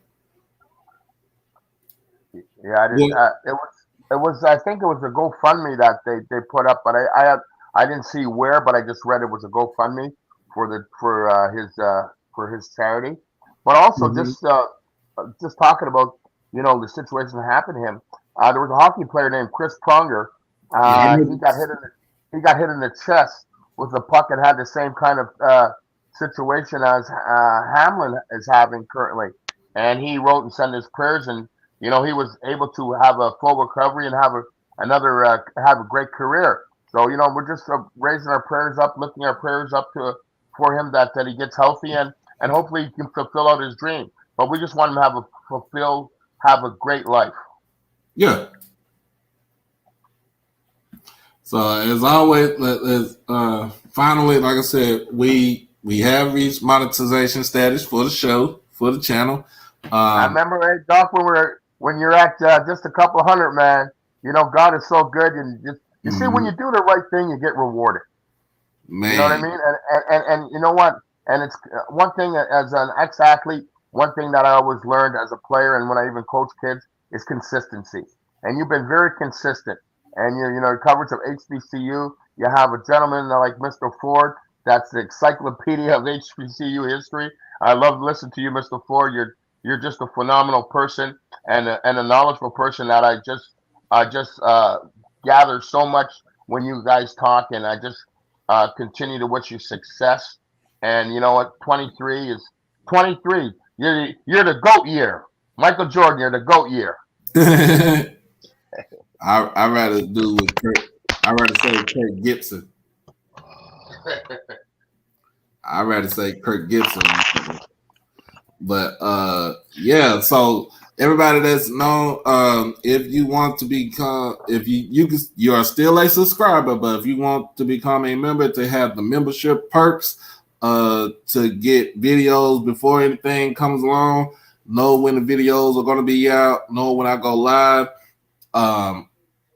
Any other thing I think is we can do polls, chats, anything of the sort. $4.99 a month won't hurt you. It won't hit you on top of the head. All you have to do, if you're on your computer right now, on your laptop, just go to the just go onto the channel, and then there's a join button, and then all you have to do just is $4.99. And like I said, you'll get all the perks and everything with the channel. And like I said, the money that's been raised is not just going towards just pocket, but this is going towards really, I'm trying to get it to where it go towards a better camera. Better camera and a soundboard. That's my whole thing, what I'm trying to do. And then most likely this would be able to go into as far as me trying to travel to different places, to different games, because like I said, I want to take this show on the road. Keep rising the level. That's all he's doing. $4.99. Don't hurt anybody. You know what I mean? It's less than a coffee at Starbucks. Yeah, that's true. Hey, one question I want to ask you, Doc. Are you going to start? You know, you always got this nice gear going on. When are you going to put on some HBCU OverDrive gear? When are you going to get that out? Oh, so on that right there, I got the heat press machine, and we just got to get some more shirts and hoodies and stuff and get some more material so we can actually get it going. So she has why she has the Cricut and everything that's on her laptop, so she can actually cut out my logo and stuff like that. Then I can go to my job to Lids to do like with hats and beanies and stuff like that. So I can actually get myself going as far as with the hats and stuff. Like what I suggest you do is put it on a page so people can pre-order. Once they pre-order, then you can make them instead of having a whole bunch of stock. Right. Well, I mean, for right now, I just gotta I have to get it all going right now. So what was that movie where the guy goes to his job and he makes all this stuff, and all of a sudden he becomes so successful, and all the owners says, "Hey, listen, man, you become so successful. That's my success." Man, I don't know which movie that was, but it sounds good to me.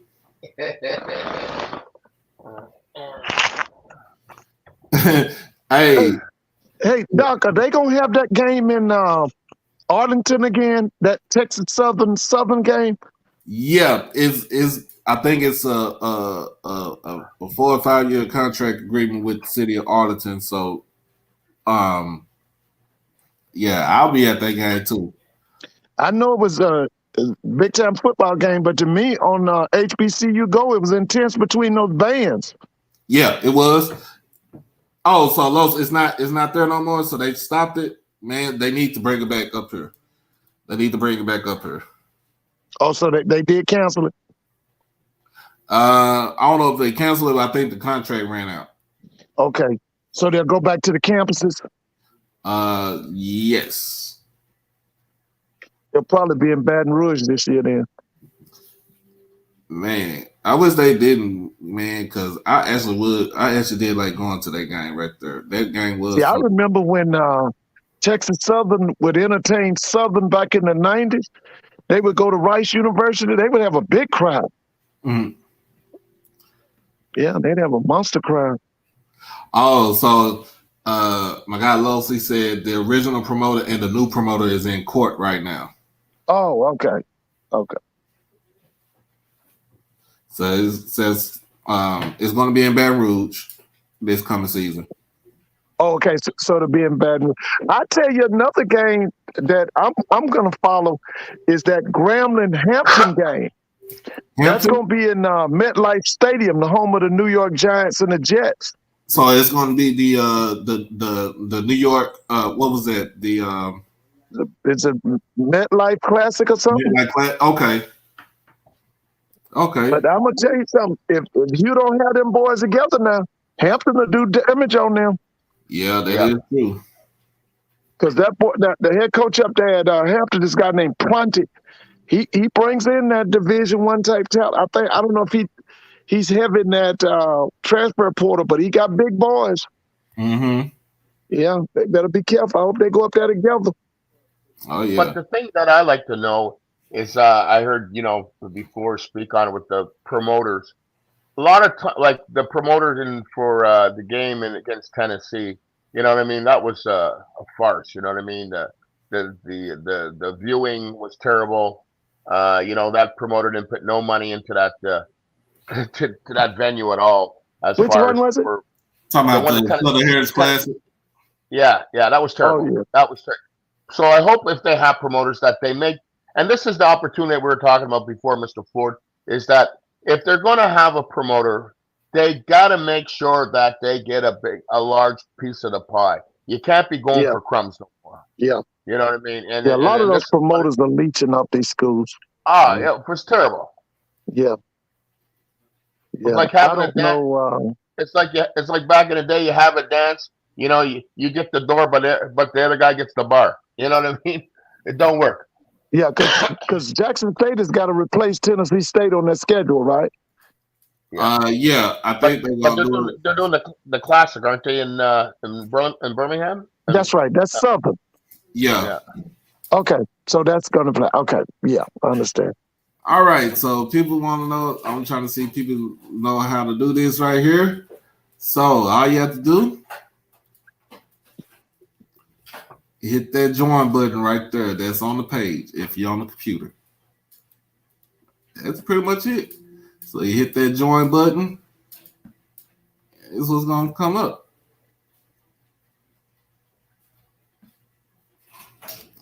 Join this channel to get access to membership perks. Hey, that's all it is. That's all you do. I gotta find how to do it on my PayPal because I hit it and it's not letting me do it.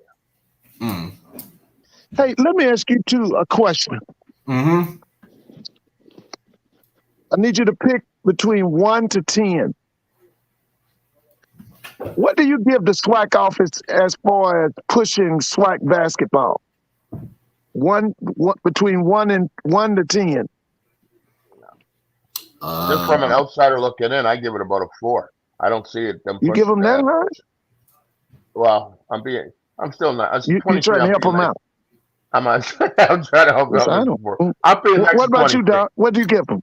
I give them a 3, but the only reason why I'm giving a 3 because I don't see anything as far as like on any type of network. Yeah, I'm saying a 2. And the only reason I'm giving them a 2 is because of what Byron Allen is doing. To me, they do nothing as far as conference tournament. I'll say this all over again. The conference tournament should be in Jackson, Mississippi, because it's the middle of the conference, not Birmingham. Russell Haynes, thank you for the super sticker, man. Thank you. Thank you for the $10 donation, bro. Thank you. But you are right, Mr. Ford. It does need to be in need to be in It's close to Grambling, close to Alcorn, close to Southern, close to Mississippi Valley, close to Alabama State, close to Alabama A&M. It is easier for anybody that's coming from the West, like the Texas teams, basically. Yeah. And then it's right there in the middle, and then it's still easy a little bit. It's still a little bit easy for the only school that would have a hard time to get out there if they do make it, will be Bethune-Cookman because they sit Yeah. on the easternmost part of the conference. Yeah. But it shouldn't be. To me, it should be no problem. But that's sure. That's 10 hours from. From here to my house is 6 hours. To my house to Jackson is 6 hours, and I don't see no problem with it being, over there. The SWAC is saved because they got Byron Allen's HBCU Go that's showing these basketball games.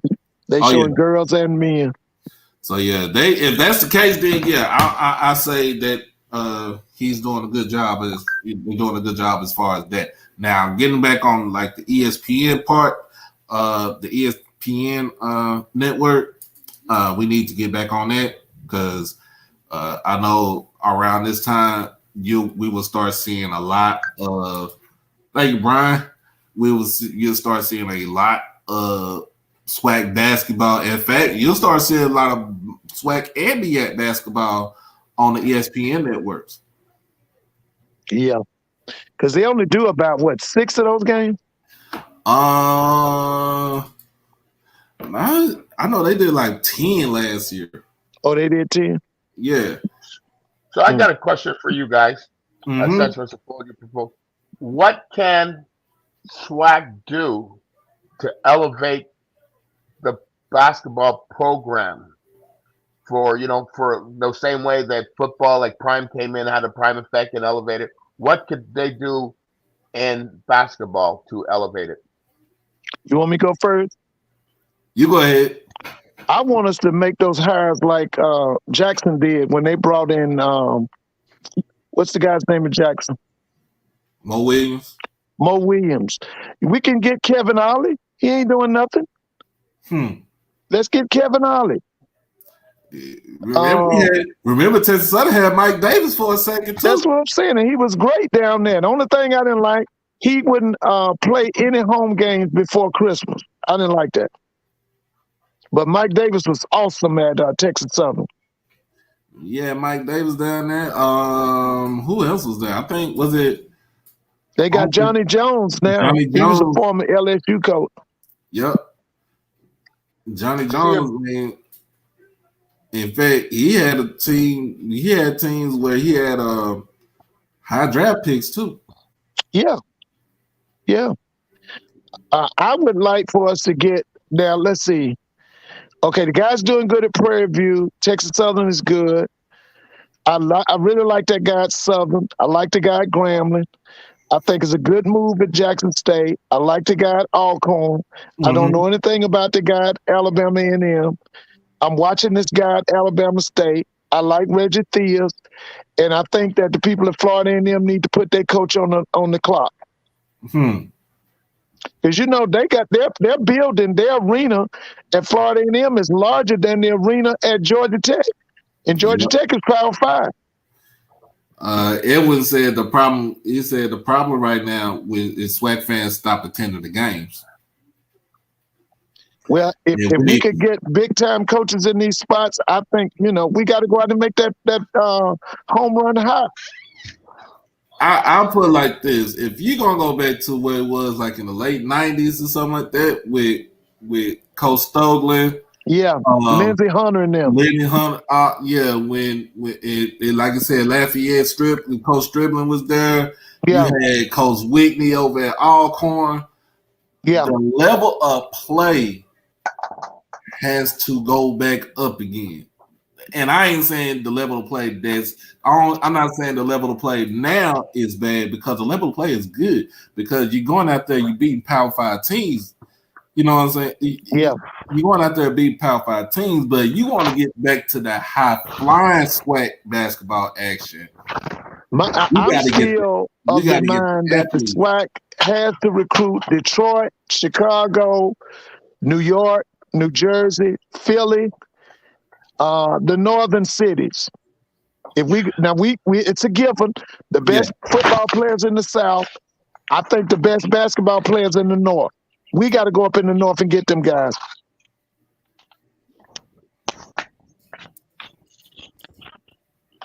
You in Mississippi, you should have at least 2 or 3 starters from Chicago. Yeah, you're right. Yeah. Right. We need to bring some of them basketball players down from Detroit, New York. You got okay. We should have some boys from Brooklyn, you go to Houston, Newark, New Jersey, Camden, New Jersey, Philadelphia, Pennsylvania, Washington, D.C., Los Angeles, California. Yep.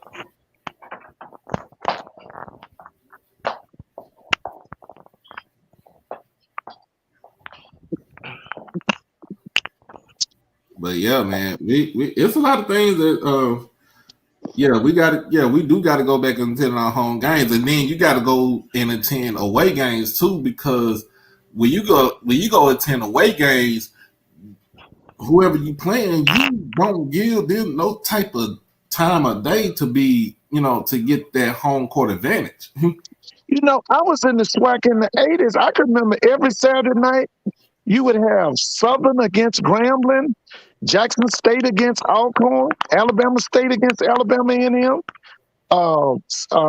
Texas Southern against Prairie View. What happened to those rivalries? We still don't have them on the Saturdays, and they used to be on Saturdays.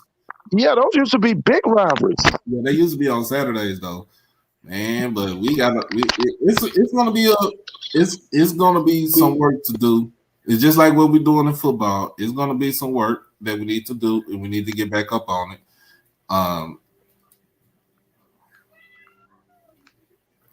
Zay Martin, I'm gonna watch him. I'm gonna watch him. Lowe's, I'm gonna watch him and see how he do. But yeah, I'm gonna go ahead and get ready to call it a night. Yeah, I too, man. Cause I got to do not inventory, but I got to put some shipment up tomorrow at work in the morning. So I'm trying to get up there early and get up out of there early. Hey, Doc, you and your followers, y'all have a good night. All right, thank you, Mr. Ford. Thank you. All right, thank you, Mr. Ford. Okay. So like I said, we got $4.99 membership for the channel. Shouldn't be hard to do.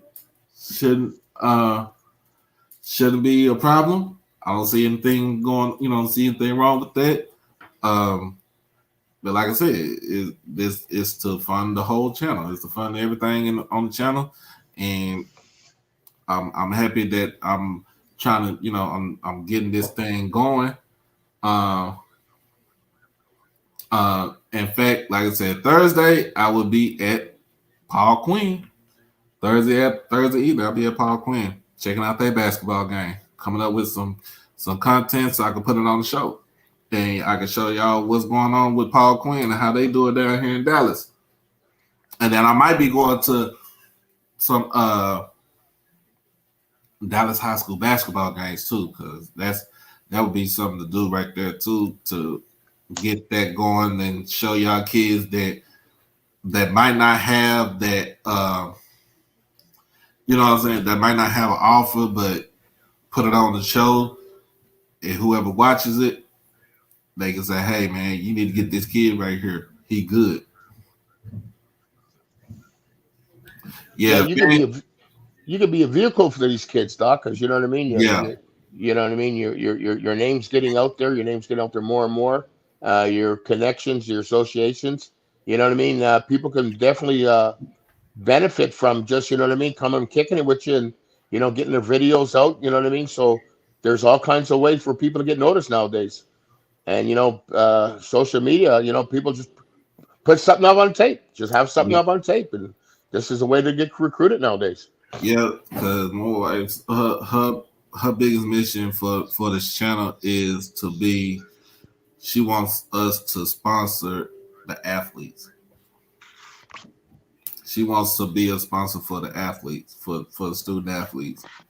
And what she was, she put it in the chat last night. I was like, I know that was what you were thinking about, but I think that was the best idea that she came up with right there. The best idea she came up with is to utilize to become a sponsor for these athletes. That's beautiful. So the only way we can do that is the only way we can actually do that is just by donations. You donate to the channel, you become a member for the channel. I mean, $4.99 is not that much. It's not that bad. All you have to do is just hit that join button on there, and that's it. You good. You get it for every month, and you get all the stuff. Like you find out when I go on. I find out when I go online. Instead of most of the time, people find out when I go online through Twitter, because that's the only way I could tell people I was going online on live. But now you don't have to worry about doing that. You can actually go on and be like, Doc, his show on right now. Okay, we got to go and check it out. So all your platform, you're on Twitter. So I did. So I reach out to Twitter and I reach out to Facebook, and that's all the way. That's the way I could get people. That's the way I got the word out. Now I don't have to worry about. I can still do it like that, but now if it's actual members will actually see what's the show. Yeah. So, man, I'm so proud of you, man. I'm so proud of you, man. I'm just so proud of you, man. Oh yeah, thank you, man. So we got a lot. That portal is hurting high school signees. It is. It's a killer right now. And now it should be that. What should be the pipeline for high school kids is the dang on JUCO. That should be your pipeline. JUCOs at HBCU should be your pipeline. JUCOs could be national powers again, and HBCUs could be national powers again. That's right. That's how you get that done. But man, as always, thank you, man. It's been over 2 months since my boy been on the show. Because we, working in retail is And man, that grind is hard, man. Especially working for Costco. Man, and we're not a big city. We're a small city, but we had our first $1 million day just before Christmas, and we hit it 3 times in a week. Man, so it's just been busy, man. It's been great. It's tiring, but it's great, and I enjoy it. I'm off for my days off for Tuesday and Wednesday, so I'll try to get on the shows Tuesdays and Wednesdays. Okay. Other than that, it's just a new year, new gear, and we have no fear. Oh yeah. Hey Edwin, if you on here, man, I'm going over. Like I said, I'm going over to Paul Quinn to check out the game. It's at 7:30. I got to see who they playing because I have their schedule right here.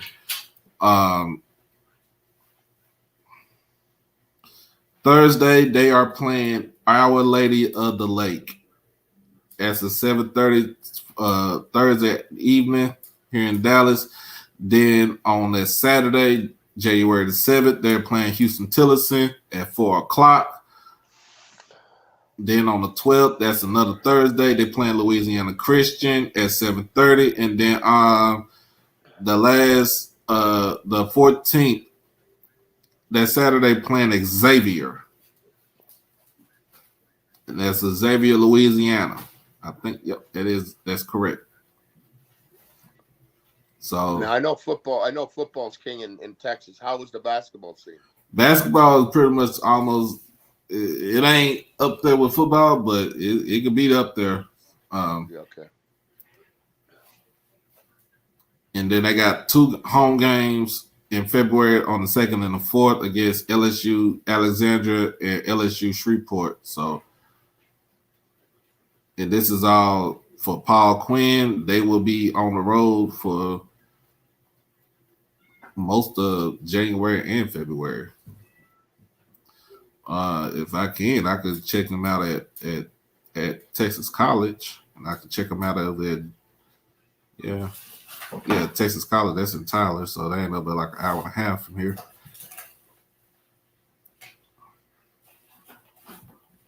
But yeah, other than that, man, that's all pretty much all I got going on right now. So, if you want, great show once again, and everybody $4.99. Skip one day of going to Starbucks, and that's your membership. That's Yep. easy as that. Continue joining the movement, and continue supporting HBCU Overdrive with Doc Holliday. And I'm out. Happy New Year's. Happy New Year to you. So yeah, everybody see, I got my Braves jersey on. Got my Braves jersey on. Dale Murphy, as always. Hey, yeah, Houston Tillerson, man. I'm gonna check them out too, man. They so I'm gonna try to catch all the home games for Paul Quinn and try to at least go to see if I could run out to go to one away game over at Tyler. If not, it'll just basically be just a home game for Paul Quinn. But thank you, Russell. Thank you, man. Thank you, man. But other than that, man, yeah, if you go on Saturday, I'll roll with you on Saturday, man. That's a 4:00 game, so I don't mind either one. I go to either one. It don't matter to me. So I'm trying to get the content I'm trying to get some good shots and stuff like that for the show, so we can go ahead and start covering up on the basketball here. But like I said, it's $4.99 for membership. All you have to do is hit that join button on the page, on the channel. You get all your membership perks. You can still be a subscriber to the channel. That does not change at all. But if you want to get that early bird special and everything else like that with the perks, man, all you do is just pay $4.99 per month plus tax, and that's it. That's it, and that's all. But as always, this your boy Doc Holliday, and you have been watching HBCU Overdrive Tuesday Night Live. If you haven't done it by now, make sure that you hit that like button. Make sure you share this to your people. Comment on the show, and most of all, subscribe and join the movement. Subscribe to the channel and join the movement. The movement is always going to be bigger than me. It's going to be bigger than us. The movement is the movement. We're trying to get the HBCUs elevated, trying to get them back on to national prominence, to being dominant. But this is HBCU Overdrive with Doc Holliday, where HBCUs matter. As always, in the meantime, between time, y'all be blessed. Y'all stay safe. Y'all stay dangerous. As always, man. Peace.